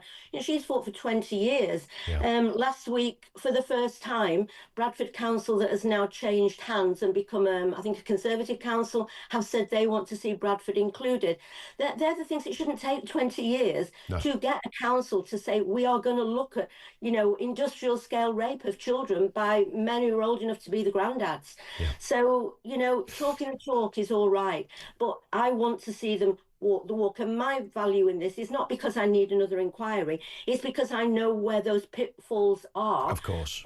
And I'm not going to be fobbed off. I'm going to speak the truth and try to put pressure on this government to do the decent thing. But I'm honestly not convinced that that's going to happen. Well, but if I don't, you know, contribute what I can, Ian. I know you do, and the work has been incredible, and I know it goes on, Maggie, and I can always hear the exasperation, understandably, that underpins much of what is said. We will speak again very soon. Maggie, thank you for your time, always appreciated. Maggie Oliver, former detective with Greater Manchester Police. It is coming up on 10 to 9 this morning. Let's get a word with Katie Lamb, MP, Conservative Home Office Shadow Minister. Katie, good morning to you. Good morning. I tell you what, when it comes to political news out there, I didn't think Nicola Sturgeon's ex-husband's shopping list would ever sit in that space somehow. And whilst this is serious, of course, there is an act of fraud and theft that goes with it. No human could read that list and not think, what the and fill in the gaps. Yes, I think we know a lot more about the sorts of things that Peter Murrell and Nicola Sturgeon were spending their money on than perhaps any of us might ever have wanted to. But the whole thing is just absolutely outrageous. I mean, the guy embezzles the best part of £500,000. And now we're supposed to believe that his wife had no idea, even though we can see all of these things that he's been spending it on. Katie, come on, you must have had the occasional £125,000 camper van parked on your driveway. Look, it happens and to not all of us. noticed. It happens to all of us. Honestly, Yeah. it took me 3 years to realise there was one on my drive. It was, I wondered what I kept walking past. And then there was the bit of all the things. I mean, he bought I've got a pretty tasty coffee maker because I do like my bean to cup affair.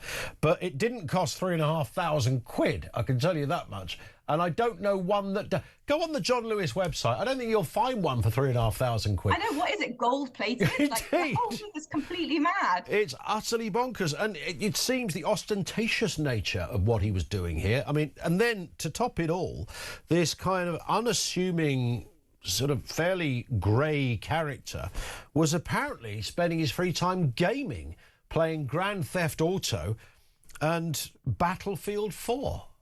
I mean, I'm struggling with that. And this is a party that claims that they are able to run Scotland.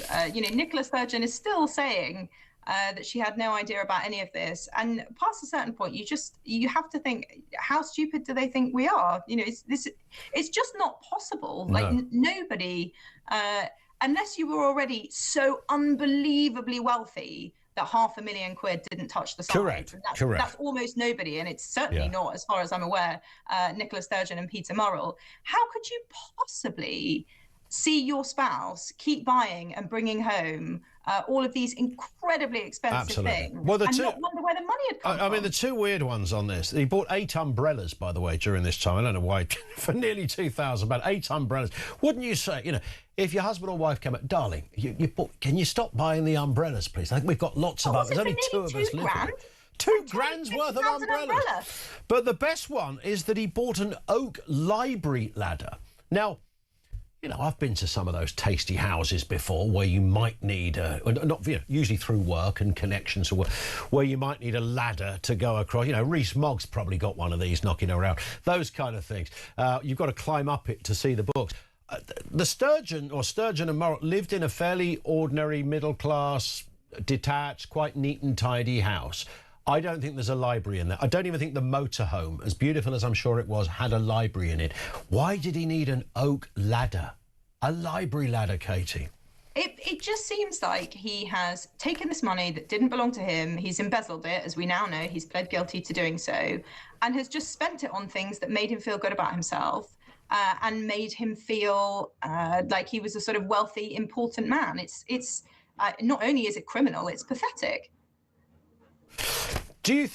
Would you say then that Sturgeon still has a case to answer here, Katie? Unquestionably. I saw a statement from her this morning where she said, people are wondering how I didn't know about this. I didn't know about it. Well, that doesn't answer the question. People are still wondering how you didn't know about it. If you are married to somebody, no matter how you arrange your finances, you have an interest in what they're spending money on. And between the two of you, you are together managing your household. Yep. So how is it possible that he could have spent all of this money and that she never asked where the money came from, that she never had a view on other things that it could be spent on? Maybe she didn't want to spend £250 per umbrella. Maybe she didn't think that they needed an oak library staircase.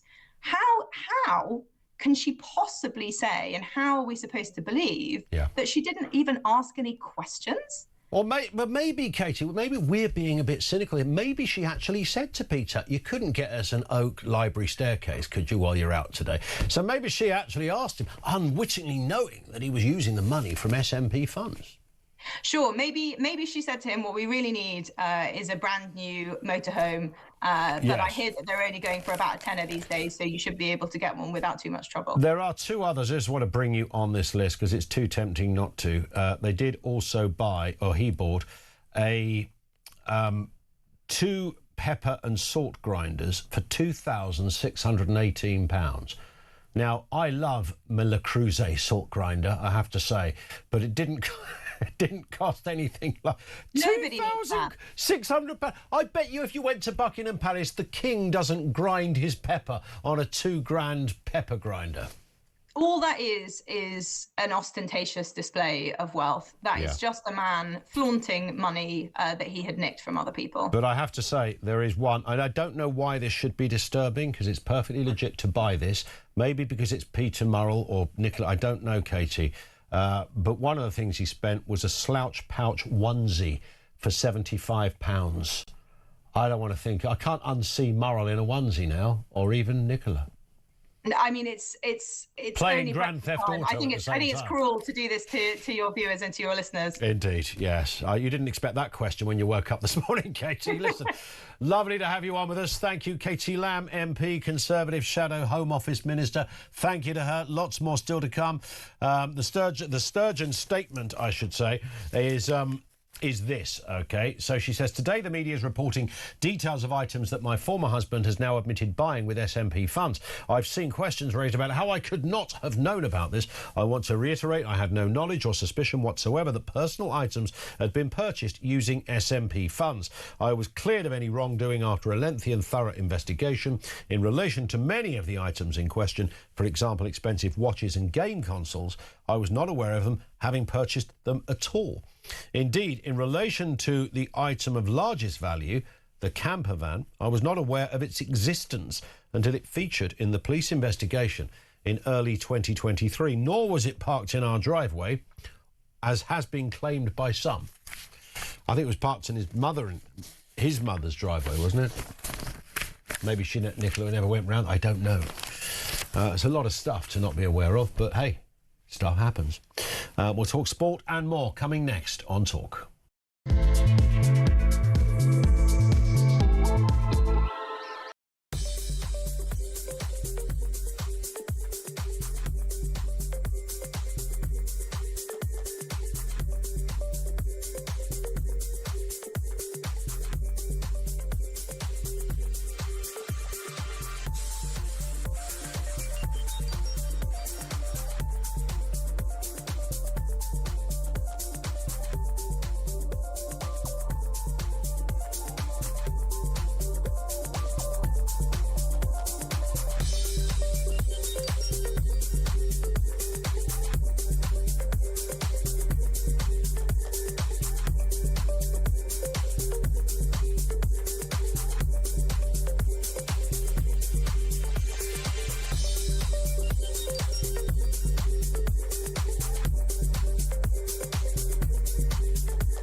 Breaking news this morning revealed that under the Terrorist Act, 242 people were arrested in the year to June of this year. That's something you can indulge in as to all the people who aren't going to prison because, well, there's no prison spaces. So this is a Talk exclusive we've been looking at.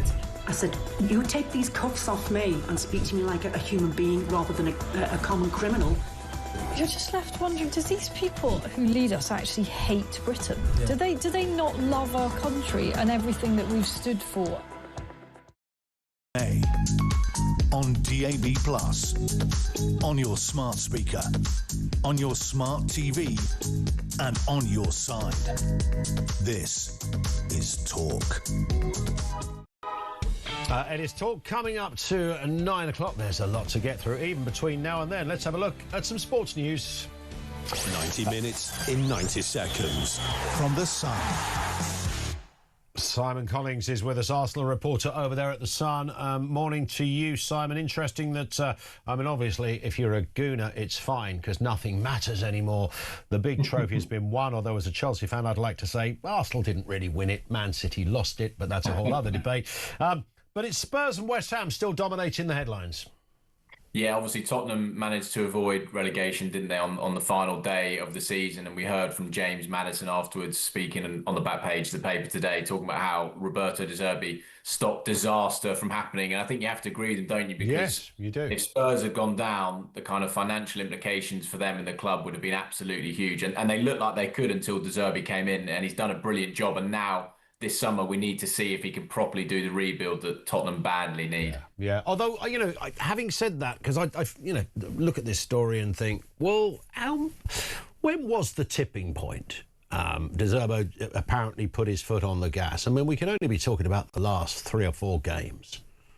Yeah, I think so. I mean, I think a big thing for him was kind of lifting the mood of the squad. I think Igor Tudor, who was before him, that's true. I think a lot of people saw the difference in him. And if you look at De Zerbi, one of the great things I think he did was he took them all out for a lovely meal in Mayfair. Yes, there was a kind of almost a slightly more pep mentality on what a team, what makes up a team. Very briefly, we've got 15 seconds if we can, Simon. What's happened at West Ham, do you think? Who's going to be gone by the time we talk next week? Well, it'll be whether Nuno Espirito Santo's still in the job. He's clinging on for now, but I don't think he's got long left. I think you're right. Simon, great to have you on. Thank you, Simon Collins. He is, of course, Arsenal reporter over there at The Sun. So much more to come from you. We're talking about Sturgeon and Murrell. Goodness me, that story is just extraordinary. Each time you read it, you learn a little bit more. And Saturday jobs, what was yours? What did you learn? And do they still exist? Our lines are open. Let's get the news headlines now, 9 o'clock.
across the UK.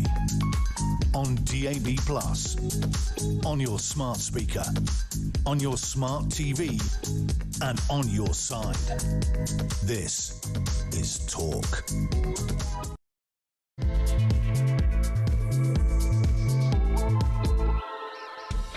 And good morning. Yes, welcome back. The home of common sense. Ian Collins in for Jezza. It's a Tuesday morning, a proper start to a shorter week, because, of course, the bank holiday. The sun continues to shine in most parts of the UK.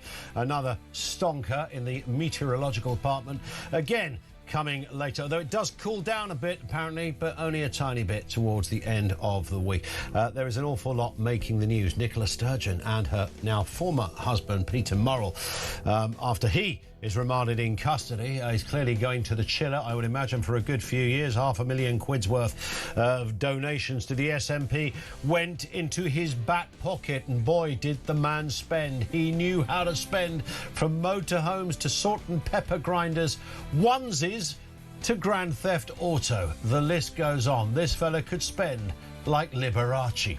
Details to come. Elsewhere, the boss of Next says there's a recruitment issue that's struggling to get young people into work. He says there's a dramatic fall in entry-level jobs, which got us thinking about the whole kind of Saturday job thing. What's happened to the Saturday job?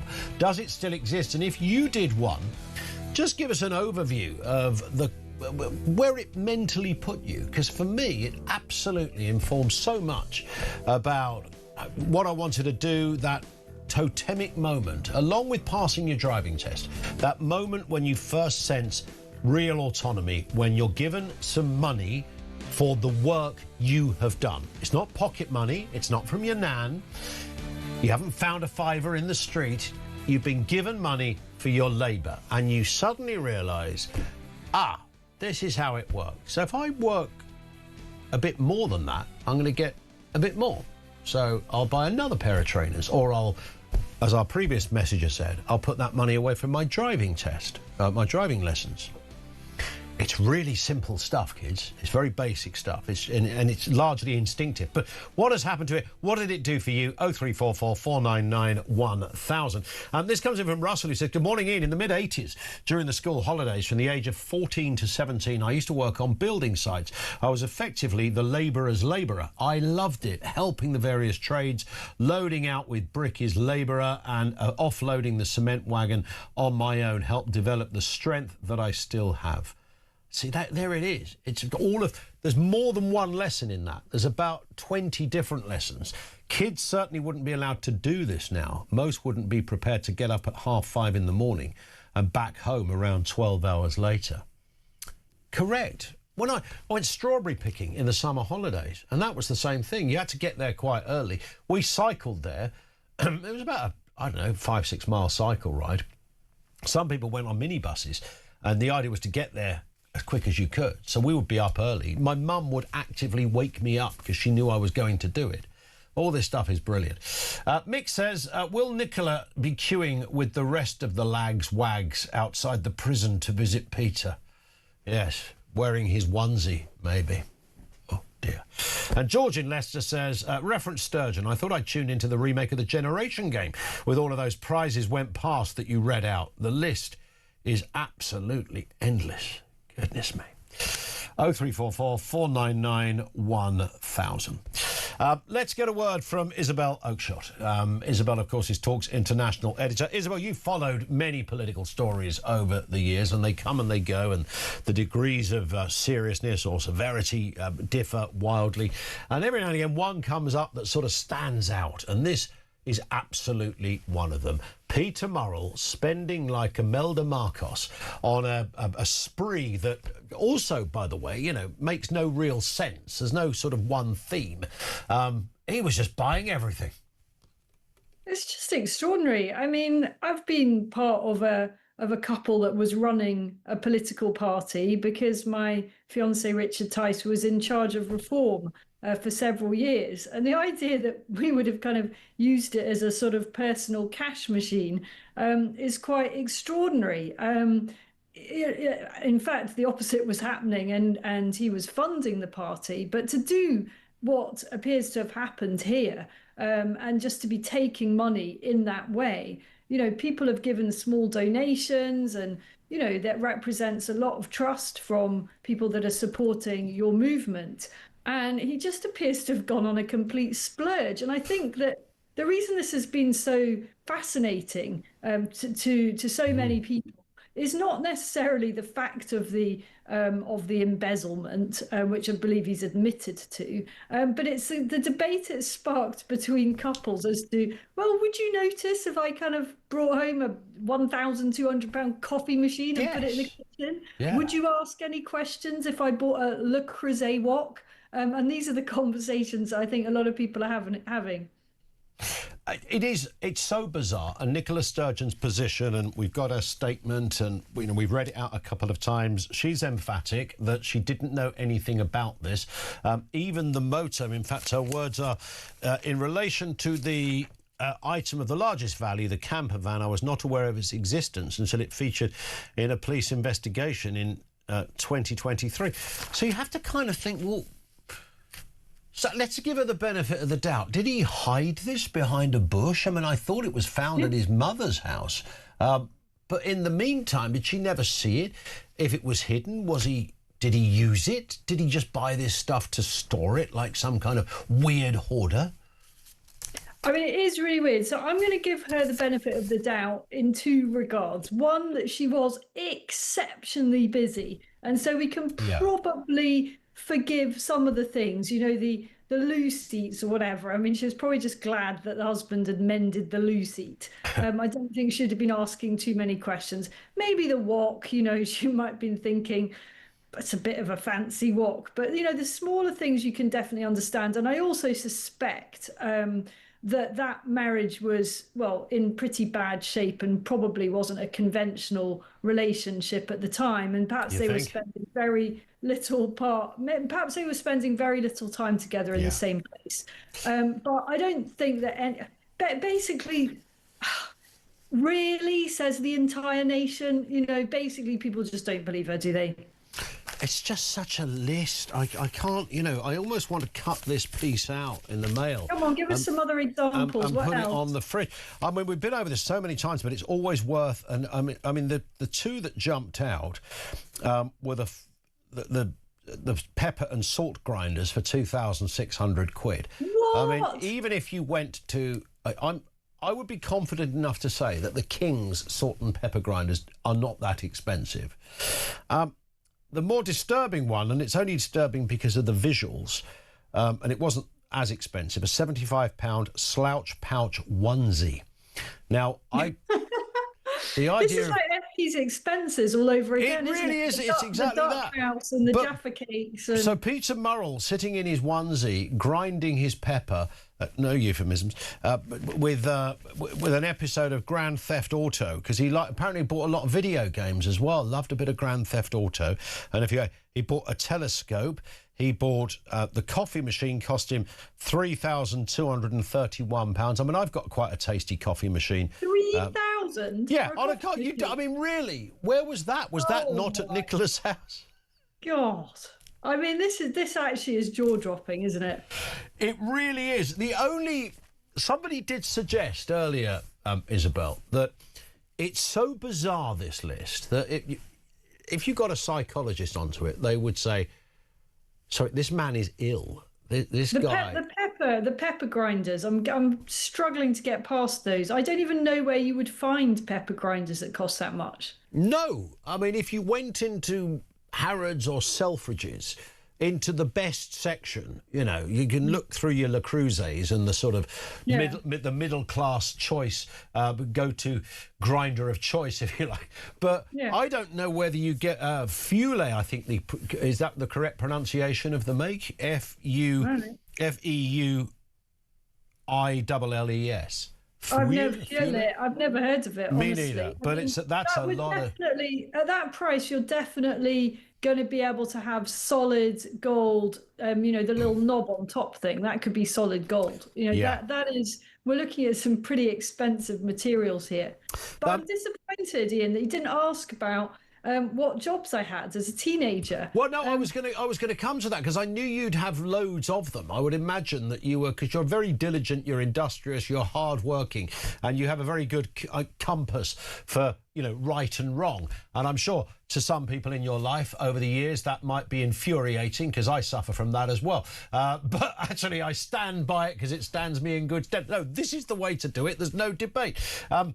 So before we get to that, I must just mention the Beatles special edition fountain pen, which cost Murrell £1,475. I mean, I'm sure you've got one of those special edition fountain pens somewhere. Yours has probably got the Bay City Rollers on it, though. I've got some really nice free pencils that whenever I go to a hotel on whatever work or pleasure, I always take the free pencil. So that's the extent of my spending on writing tools. Glad to hear it. So tell us then, come on, Isabel, you've got a worker's brain. So what were you doing in your earlier years? From the age of 14, I was always wanting to have a summer job, and we lived in the countryside, but I would walk into the town, which was a mile away, and kind of go around and ask the hotels if they needed any help. And so for a bit, I was at the age of 14, I was a chambermaid, what they used to call a chambermaid. Yes. I don't know what they're called nowadays, chambermaids. But literally whenever it would have been the 80s, that is what they were called. And it's quite hard work. I did quite a bit of waitressing.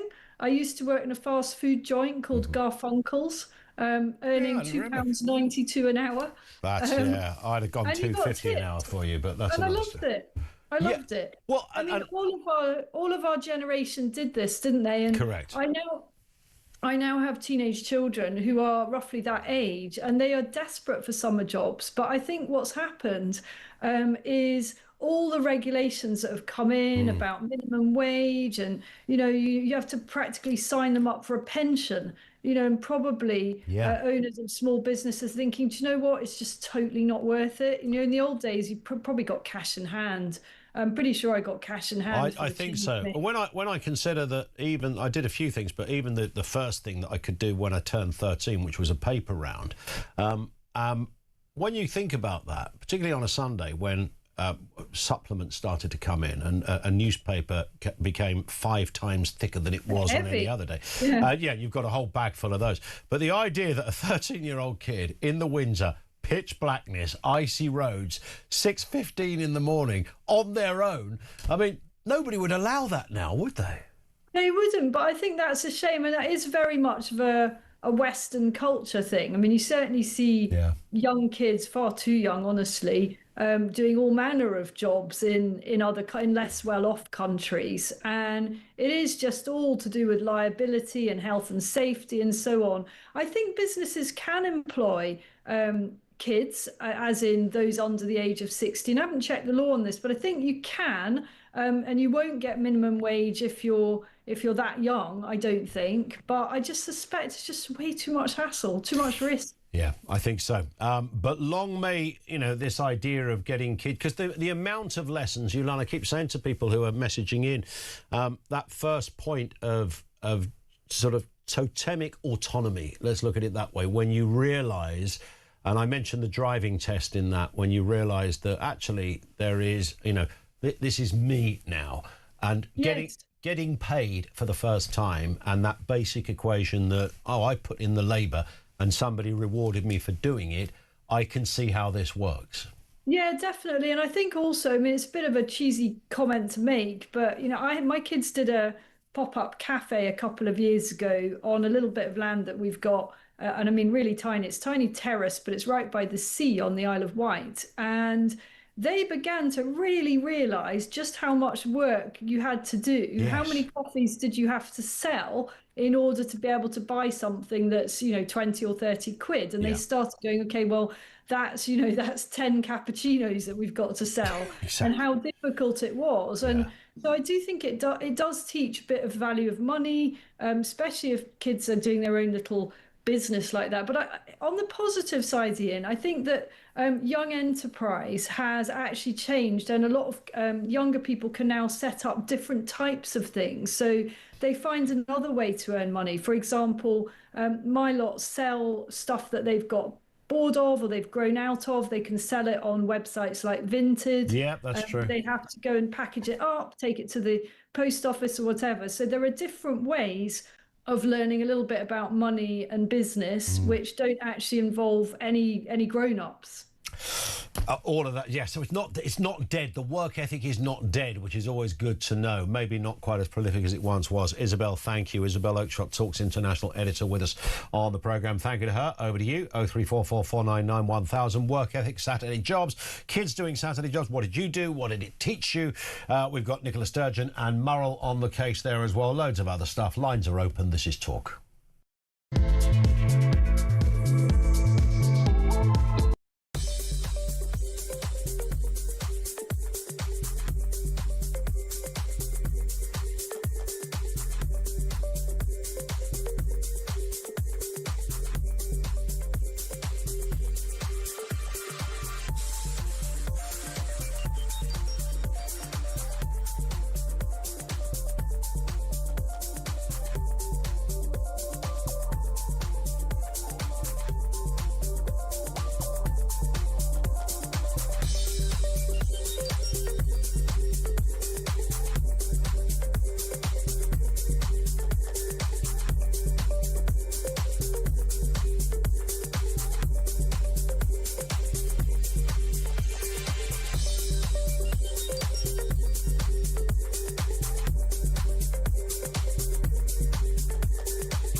Across the UK, on DAB+, on your smart speaker, on your smart TV, and on your side. This is Talk. It is Talk. 0344 499 1000. The Salt and Pepper Shakers is made by Lalique, which is an antique pottery, I believe. Is that how it's pronounced? Lalique? It's F-E-U-I-L-L-E-S. Or is Lalique an umbrella term for... I don't know. Do we need to do a whole investigation into Lalique versus Fuels? But even so, whichever one made it, it's still £2,618.16p. You cannot make this up. One here from Paul who says, when I was a teen, I was on that many training schemes where you work for your benefit but received an extra 10 or 25 quid. What happened to those schemes? I learned motor mechanics, painting and decorating and landscaping. I think that basic stuff is quite handy, isn't it? I'm a sort of super fan of lots of bits of knowledge, and I know that's a sort of jack of all trades thing, and it can be an error if you want to become, a heart surgeon. Then you want somebody I don't want the heart surgeon to know anything. I don't care whether he knows the Battle of Hastings and what happened.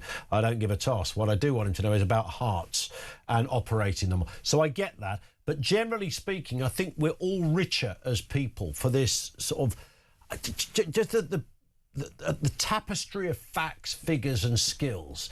So you can put your tiles on your own bathroom wall. You can paint it. You can stick a skirting on if you have to. There's some jobs you wouldn't do. We've all got favourites.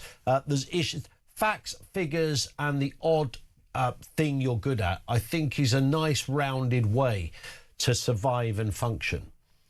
And I think it does other stuff. I'm a big fan of the knock-on effect, as you can probably tell. I just think you gain much more out of it than the actual thing. I think there's a sort of a confidence goes with it. There's a knowledge, a sort of inner knowing about stuff. And it's not going to change the world because you know how to caulk some, you know, a skirting or some tiles. It's not going to change anything in that respect. And yet, on the other hand, it kind of does. You're sort of a more rounded person. And I think that kind of does inevitably, in curious ways, sort of have a knock on in your confidence, in your just basic knowledge. There's a whole lot more to this stuff. Knowing things and stuff is good. Let's move then to, or continue to talk about that issue of Louise Casey, who says she's failed grooming gang victims. Louise Casey, of course, is, or previously had done an investigation into this. We speak now to Peter Bleksley, former Met Police detective. Morning to you, Peter. I mean, many people are sympathising with Louise Casey's report, saying, look, Louise, you haven't got anything to apologise for. It is not your fault whether things are running late or whether things haven't come out that they should have come out, but certainly not down to you. What do you say, Peter? Well, Baroness Louise Casey was reflecting this weekend on a report that she delivered over a decade ago, and lamenting the fact that very little progress has been made, despite the fact, of course, that this government has announced a statutory national inquiry, but only after it was dragged kicking and screaming into that position. I have echoed the words of the redoubtable and remarkable Maggie Oliver, who in my view is the queen of victims of rape victims here, who says that what they really want, what these victims so desperately want, is accountability.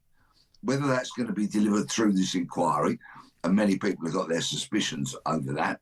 But then, of course, many others say, well, in terms of accountability, where are the social workers, the police officers and the council officials who all looked the other way at best and allowed this to happen? Why aren't they in court? Why aren't they charged with misconduct in public office? And why, if the evidence is there, why aren't they going to prison?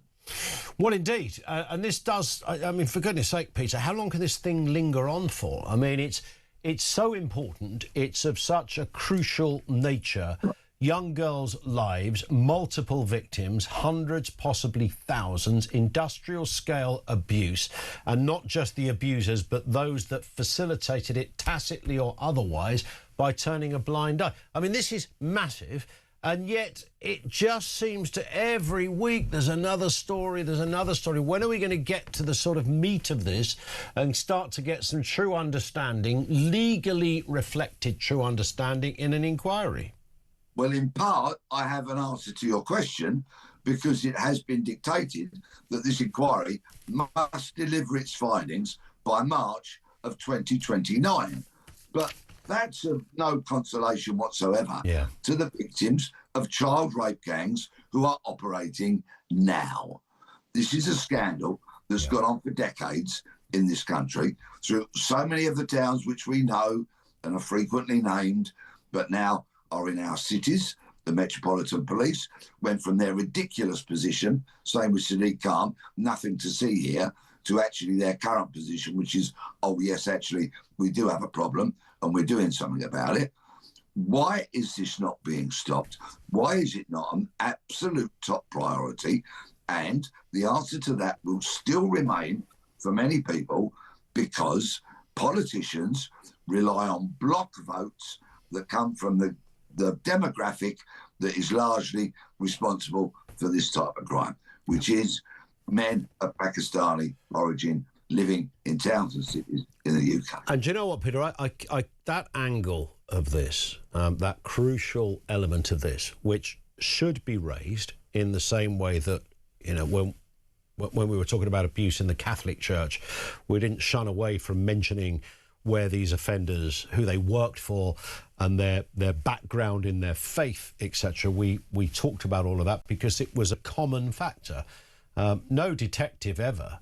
I mean, you'd be fired as a detective, wouldn't you, if you didn't if you went back to your senior boss and said, you know, I failed to identify a connection between all of these people. You'd be out the door, of whatever that connection might be. My fear with this is that many of those responsible, the perpetrators of these horrendous crimes, Peter, didn't, and here's the harrowing bit, and still don't think they've done anything wrong, which kind of rather marks this out. I mean, if you arrest and nick, you know, the suspicious uncle in a family who's abused a 10-year-old child, invariably they will, if nothing else, they will know they've done something wrong. I don't think these guys think they've done something wrong. I think they believe there was a transaction between them and the girls. These were party girls. They were white trash. That's how it worked.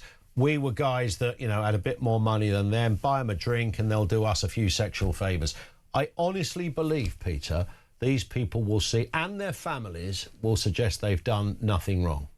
Well, then I would suggest 30 years in a prison cell would give them enough time to reflect on their actions. Yeah, I'd have thought perhaps so. it'll dawn on them that raping children is actually an abominable, abhorrent and very, very serious criminal offence. Fortunately, the National Crime Agency is still carrying out some investigations, but other police services are dragging their heels. We need to see arrests and convictions, not only of offenders, but those establishment people, those who looked the other way, those who said there's nothing to see here, these are child prostitutes, all that kind of appalling drivel that they came out with. Those people truly need to be held accountable. And until and unless that happens, we are never going to get a proper grip on this issue. Yeah. What marks this out, of course, Peter, among many things, because, you know, when we talk about this, there are some usually on the kind of woke left who say, why are you talking about this one group? Look, here's another group. Far more paedophile child sex offending gangs take place by white people.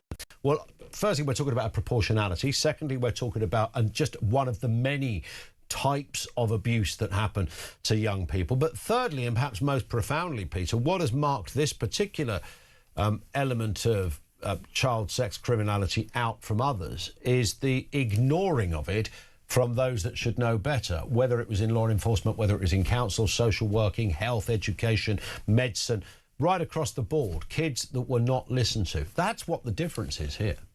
Yeah, and the very root core of this problem of people looking the other way, not doing their job properly, is because they were afraid of being branded racist. Yeah. And that, I'm afraid, still pollutes so much of our public services, including policing, the National Health Service, and more. And until we get a grip, and until people realise that standing up and saying facts is not a crime, it doesn't make you racist, you're telling the truth. We've got to learn across the board to embrace the truth, to say the truth, and to not be afraid. Yeah. Peter, always wise words from you, sir. Thank you very much indeed. Peter Bleksley, former Met Police detective. Thank you to him. Over to you on this and other elements we're talking about. 0344 499 1000.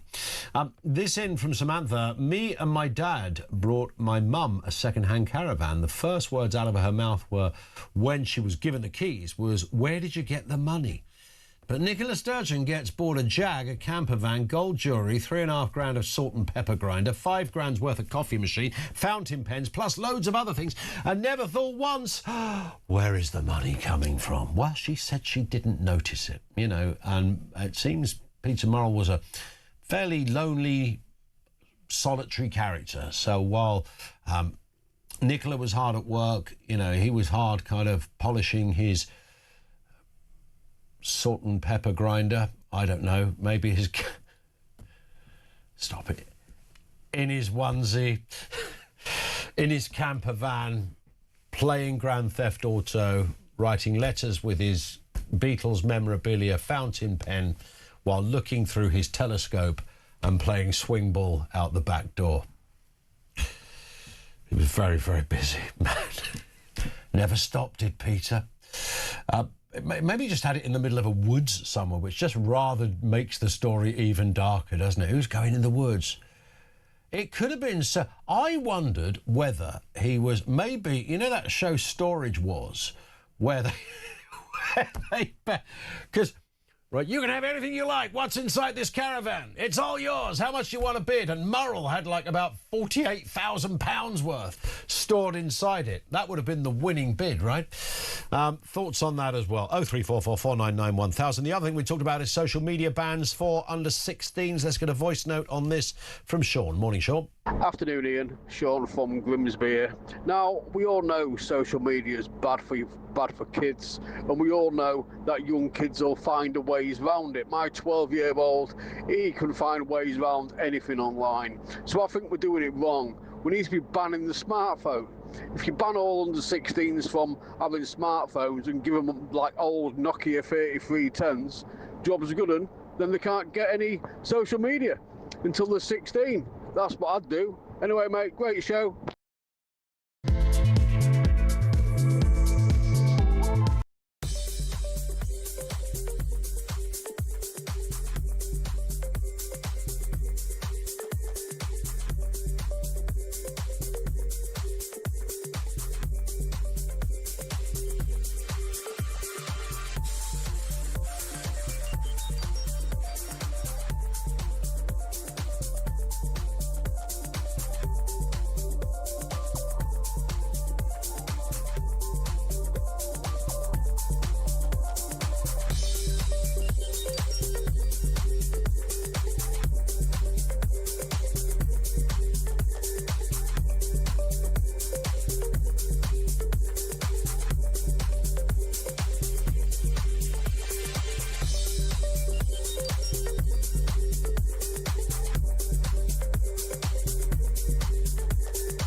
Across the UK, on DAB+, on your smart speaker, on your smart TV, and on your side. This is Talk. It is Talk. 0344 499 1000. Ben in Surrey says, Ian, my first job was a pot washer at a hotel. I also had a Saturday job at Texas, now home base. In fact, not even home base anymore. Now the Range in most places. I think there's a couple of home bases left, where I developed my customer services and DIY skills. This also led to full-time work, says. But there you go, you see. That is the whole point. I miss home base. I think I've got a funny feeling where I live, my local home base became a Range, but down the road in Orpington, I think that might still be a home base. They did that thing of, we're selecting 20 stores to close. I loved a bit of home base, and I used to love Texas. Me and my mate, when we lived together, first time getting a place, we lived in flipping Texas because it was the first place you could buy like stuff you could build yourself, little TV stand and stuff like that. It's fantastic. By the way, thank you to Deanne, who says the Fules salt and pepper grinder, if I'm pronouncing this correct, Fules salt and pepper grinder are clear crystal, hence the price tag. And why is Murrell buying clear crystal salt and pepper grinders? I mean, he was on his own most of the time. Was he just living a kind of weird double life? Let's speak with David Maddox first. We are going to speak to Neil Hanvey in a second, former Alba Party MP, ex-SNP. David Maddox is the political editor of The Independent. Morning to you, David. I mean, what a curious story this is. I mean, I spent a good part of my career covering Scottish politics, actually, for the Scotsman, and there were various things about the SNP and that crowd of people that absolutely stank for years, and none of this really came as a huge surprise in some respects. I mean, but although some of the details are just eye-popping. I mean, I still can't get over the camper van business, kind of breaking Scotland, really, isn't it? Well, indeed. And, there is one argument, although I'm not aware that it's been raised as a defence in court, so maybe there is no argument here. But a few people have pointed out, saying, look, no one's going to, in any way condone what Murrell did. But the shopping list, whilst it spans over many years, is so varied and weird, from, clear cut crystal salt and pepper grinders to camper vans to a onesie. I mean, it's just such a bizarre list. You are forced to at least wonder, did this man have a problem? Almost sort of whatever the buying version is of kleptomania. I think Nicola Sturgeon would like us to think that it was very specifically Peter Murrell who had a problem. And of course, he's now the only person who's been convicted or pled guilty to any of this. But, you know, and by the looks of it, he clearly did. I mean, you're right. It's such a weird collection of expensive things. Yeah. I personally can't get over the salt and pepper business. I mean, it's just like that is up there, isn't it? I mean, why not just go get go to B&M, which by the way, B&M replaced my home base. So get a salt and pepper for £1. Well, that's all you need to know. I keep making the point. I bet King Charles doesn't have salt and pepper accoutrements that are expensive as that.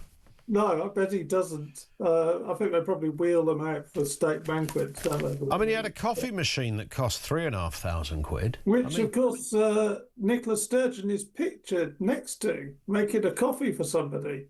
I mean, there's going to have to be some sort of inquiry, because actually, I think this, I'm afraid, actually goes to a much wider problem about whether these devolved governments, which were set up in the late 90s and things, are actually kind of proof against corruption, widespread corruption.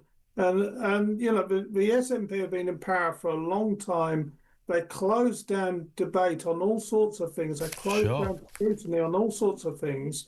I mean, you know, Nicola Sturgeon tried to close down an internal investigation by SNP board members into this. You know, nothing to see here.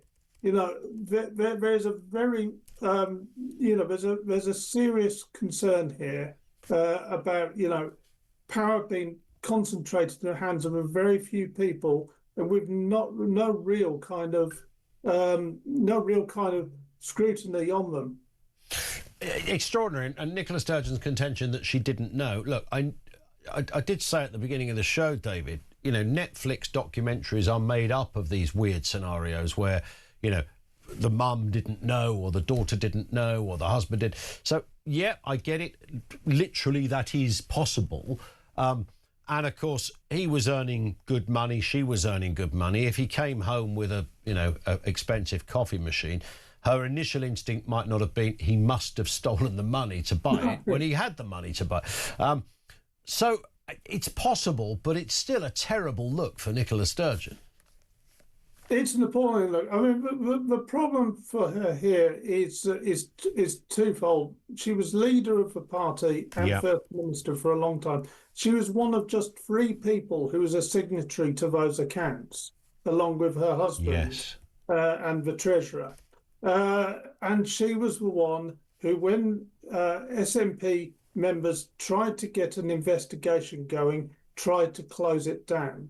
And those are the real questions she has to answer here. Yeah. And you know, she's not been afraid of trying to close down political debate before, when she was First Minister, I can tell you, and Deputy First Minister, having been at the rough end of that. I almost lost my job once wrongly over her complaints in the past. Right. So it's you know, so there's a serious issue going on in Scotland. I'm afraid John Swinney, who's been part of the SNP establishment himself for a long time, I think he's a decent man, but he cannot sweep this under the carpet. You know, there's a good number of SNP people, good people like Joanne Cherry, Joe McAlpine this morning, both former MPs, saying that there needs to be an investigation into this, and they're absolutely right. I just looked up, by the way, David, just a final point, coffee machines. I went to the John Lewis website, and the most expensive one on the John Lewis website is a DeLonghi and a Siemens, both in similar issue, for £999. So that's the most expensive. And then I went to the Selfridges website to see, which is obviously a notch up, if you like, in terms of expense. Most expensive one on the Selfridges website is £1,699, and that's a Sage one. So God knows what you get for £3,500. That must have been the kind of thing that even the boys at Costa would have gone, wow, where'd you get that from? Yeah, I mean, it's kind of industrial level stuff, isn't it? I mean, I won't say which brand because obviously, but my wife got me a very good one for my birthday in December. Yep. And I think that one cost about £200. So yeah, exactly. And the one we've got is a good one too. But the idea that I would even consider buying one, even if I could, for that price. I mean, you know, for God's sake. Listen, David, great to have you on as ever. Nice to see you. David Maddox, political editor of The Independent. Let's speak to Neil Hanvey, former Alba Party MP and ex-SNP. Morning to you, Neil. Nice to have you with us. I don't know whether you would be able to tell us if you have a coffee machine at all, and if you do, did it cost three I can hardly say it without laughing now, £3,500? What's going on? No, indeed, Ian. Good morning. It's quite. I mean, there's a lot of laughter around these items because they are so preposterous that any normal person would be spending this kind of money on a regular basis on a variety of items that are exceptionally luxurious, not just in their price tag, but for those types of items. What we have to remember is this is an extremely serious crime. Of course. This man has committed an extremely serious crime, and there were a group of individuals around him who tried to prevent this investigation from going forward. And, I think that whilst Nicola Sturgeon is denying that she had any knowledge of this, that is, completely undermined by the video that leaked from the NEC where she was questioned about the party's finances, and she strenuously denied that there was any problem, and she took personal responsibility for that. Indeed, she was closely involved in the accounts. So this is not just about not knowing what your husband's doing. This is you are the boss of the guy who is fleecing the party of money, and you effectively, whether deliberately or not, turned a blind eye to it. Correct. And there has to be some accountability for that. And I think that the members who took the very brave step, particularly Douglas Chapman, Joanna Cherry, and others of us who tried to reform the party a number of years ago, back in 2020, and we were thwarted by those around Nicola Sturgeon. They have to take accountability for allowing this mess to happen. As soon as you are made aware that there's something very wrong in the party, it's incumbent on you, and certainly in my role in the Alba Party as group leader and latterly as deputy leader, I took all of those types of issues extremely seriously, and it was my responsibility to make sure it was reported to the proper authorities. It's worth having a quick listen, Neil, because you just touched on it, of Nicola Sturgeon talking in 2021 when she was outlining how this may have been the bit you were referring to, but outlining, so she was talking to STV, talking about roughly, how the system works with money over there at the SNP. Let's have a listen. I'm not concerned about the party's finances. The finances of the SNP are independently audited. Our accounts are sent to the Electoral Commission in common with other parties and, of course, published, so there's full scrutiny around that. Money hasn't gone missing. All money goes through the SNP accounts, independently and fully audited. We don't hold separate accounts. We're under no legal requirement to do that. Our accounts are managed on a cash flow basis, but every penny we raise to support the campaign for independence will be spent on the campaign for independence. What's interesting, Neil, is, that does sound very much like, there's no way there could be any fraud here because we have such a system in place that it's pretty much impossible. Yeah, and that was a very difficult listen for many of us in the party at the time, because we already knew that there was a serious problem and that we knew that what Nicola was saying was patently false. And, she must have known that it was false. It could not have escaped her attention that the party did not have a war chest of £500,000. In fact, it was barely touching 100,000. And, it's very difficult to listen to that. I remember watching it at the time, shaking my head, thinking, what is going on here? This just cannot continue. Well, she denies it, of course, Neil. She says, I've seen this raised. I want to reiterate, I had no knowledge or suspicion whatsoever that personal items could be purchased using SNP funds. She says, I was cleared of any wrongdoing after a lengthy, thorough investigation in relation to many of the items in question. For example, expensive watches and games consoles. I was not even aware that they'd been purchased at all. Yeah, well, I think it still leaves a lot of questions, right? It certainly does. I mean, I don't think. I used the analogy yesterday of any ordinary couple. If there's an expensive item arrives unexpectedly in the house, there is a conversation. That's just a matter of course. I mean, if I turned up with a new Jaguar I-Pace and put it in the drive, my partner would say, where did that car come from? Yeah, but come on, your partner could accidentally buy a motorhome and you didn't notice when you walked out the front door in the morning. Not a chance. What's that big thing I just keep walking past for the last 2 years? Indeed. And the other serious issue that Nicola really hasn't managed to work around is that she has advised us, and again stated in that statement you've just read from, that she has cooperated fully with the police investigation. And the news broke, I think, yesterday, and is probably in the Sun and the Record today, that her interview with the police was a no-comment interview. So she hasn't been forthcoming. She hasn't done the things that she said she's done. And frankly, for myself and many others who have had the displeasure of dealing with this type of issue within the SNP, it is no surprise that she is being less than transparent. Indeed. Neil, great to have you on with us. Thank you very much indeed for that. Neil Hanvey, former Alba Party MP, ex-SNP. Thank you to him. She would deny that she's been anything but transparent. And you heard it there. She says, in addition to what I just said, indeed, in relation to the item of the largest value, the camper van, I was not aware of its existence until it featured in the police investigation in early 2023, nor was it parked on our driveway, as has been claimed by some. I mean, it's kind of, even the word driveway, there is a comedic sort of element. We're talking about serious fraud here and theft. It's £500,000 worth of other people's money who donated to a party they believed in. And Murrell comes along and trousers the lot so he can go on a mad spending spree, buying things like Fortnum and Mason calendars, and even Fascism: A Warning, a book by Madeleine Albright, the former US Secretary of State. Only cost a tenner, but he charged it to the SNP. On and on he went. Extraordinary list. Hundreds. John Lewis serving bowls, 6 large Geo serving bowls, and 6 smaller ones were bought for £570. Paying £570 for a serving bowl? The hell is wrong with these people? And Paul says, because Lalique was the other one, there was the salt and pepper grinders, which were, they were made by Fuel. Lalique made the 2 vases, high-end decorative crystal vases.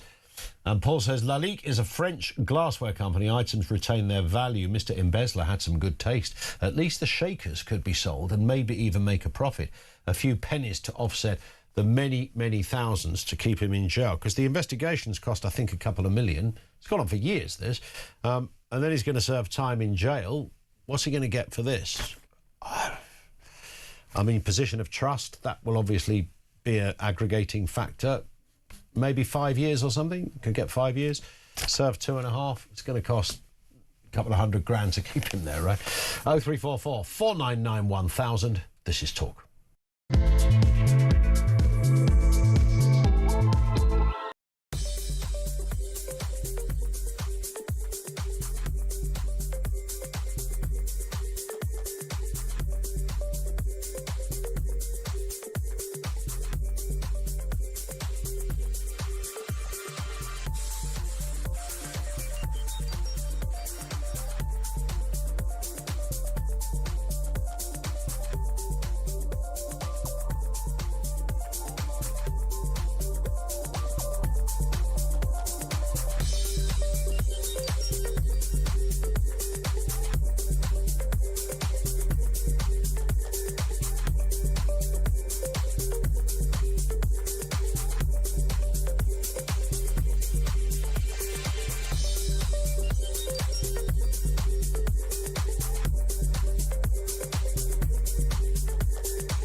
not wig. It's a nutty canister, either way. I mean, look at the nut on it. Bob Odenkirk! Saul was great. He was just a breath of fresh air. Emilia Clarke! Star Wars versus Game of Thrones. Game of Thrones, definitely. I'm loyal. Don't tell Alex Hassel! In season 2, a lot of us get our clothes off. You do know you did that in season 1? Exactly, that's true, yes. Across the UK, on DAB+, on your smart speaker, on your smart TV, and on your side. This is Talk. It is Talk. 0344 499 1000. Let's get a voice note on young people working. This comes from Lisa. Morning, Lisa. Morning, Ian. It's Lisa from Canterbury. Regarding getting children or teens out to work, there's so much red tape with health and safety and absolutely everything else. So even when they do get their national insurance number, there just isn't the work like it used to be in our day. I mean, my daughter, my eldest daughter, who's now 30. When she got a national insurance number, she went to work for a chain store clothes shop, which I won't mention. But due to all the red tape, even with her national insurance number, she wasn't allowed to do a full day. So she had to do 4 hours and then sit in the town for 2 hours and then go back and do another few hours. It was an absolute nightmare. So she found it really hard to get any work. And you just don't have those jobs anymore where people just take people on without all that red tape. It's becoming impossible for them. Thank you. Thank you, Lisa. Yeah, it's bang on. It's the red tape. It's the health and safety thing. The Saturday job. Just during the break, actually, Julia just said to me, "Oh, what kind of stuff have you been taught?" We often talk about what's getting people's interest, and I mentioned the moral story, but actually Saturday jobs. We've been talking about Saturday jobs. Yeah. How crucial they were. That first moment you got your own pay. And isn't it amazing? Also, if you ask people about them, everyone can remember, and most people, no matter how much drudgery was involved, talk about them with a smile because they know what it taught them. I was working in a burger takeaway, and on a Saturday I chopped onions and garlic all day. Yeah. And on a Friday night I was the till girl.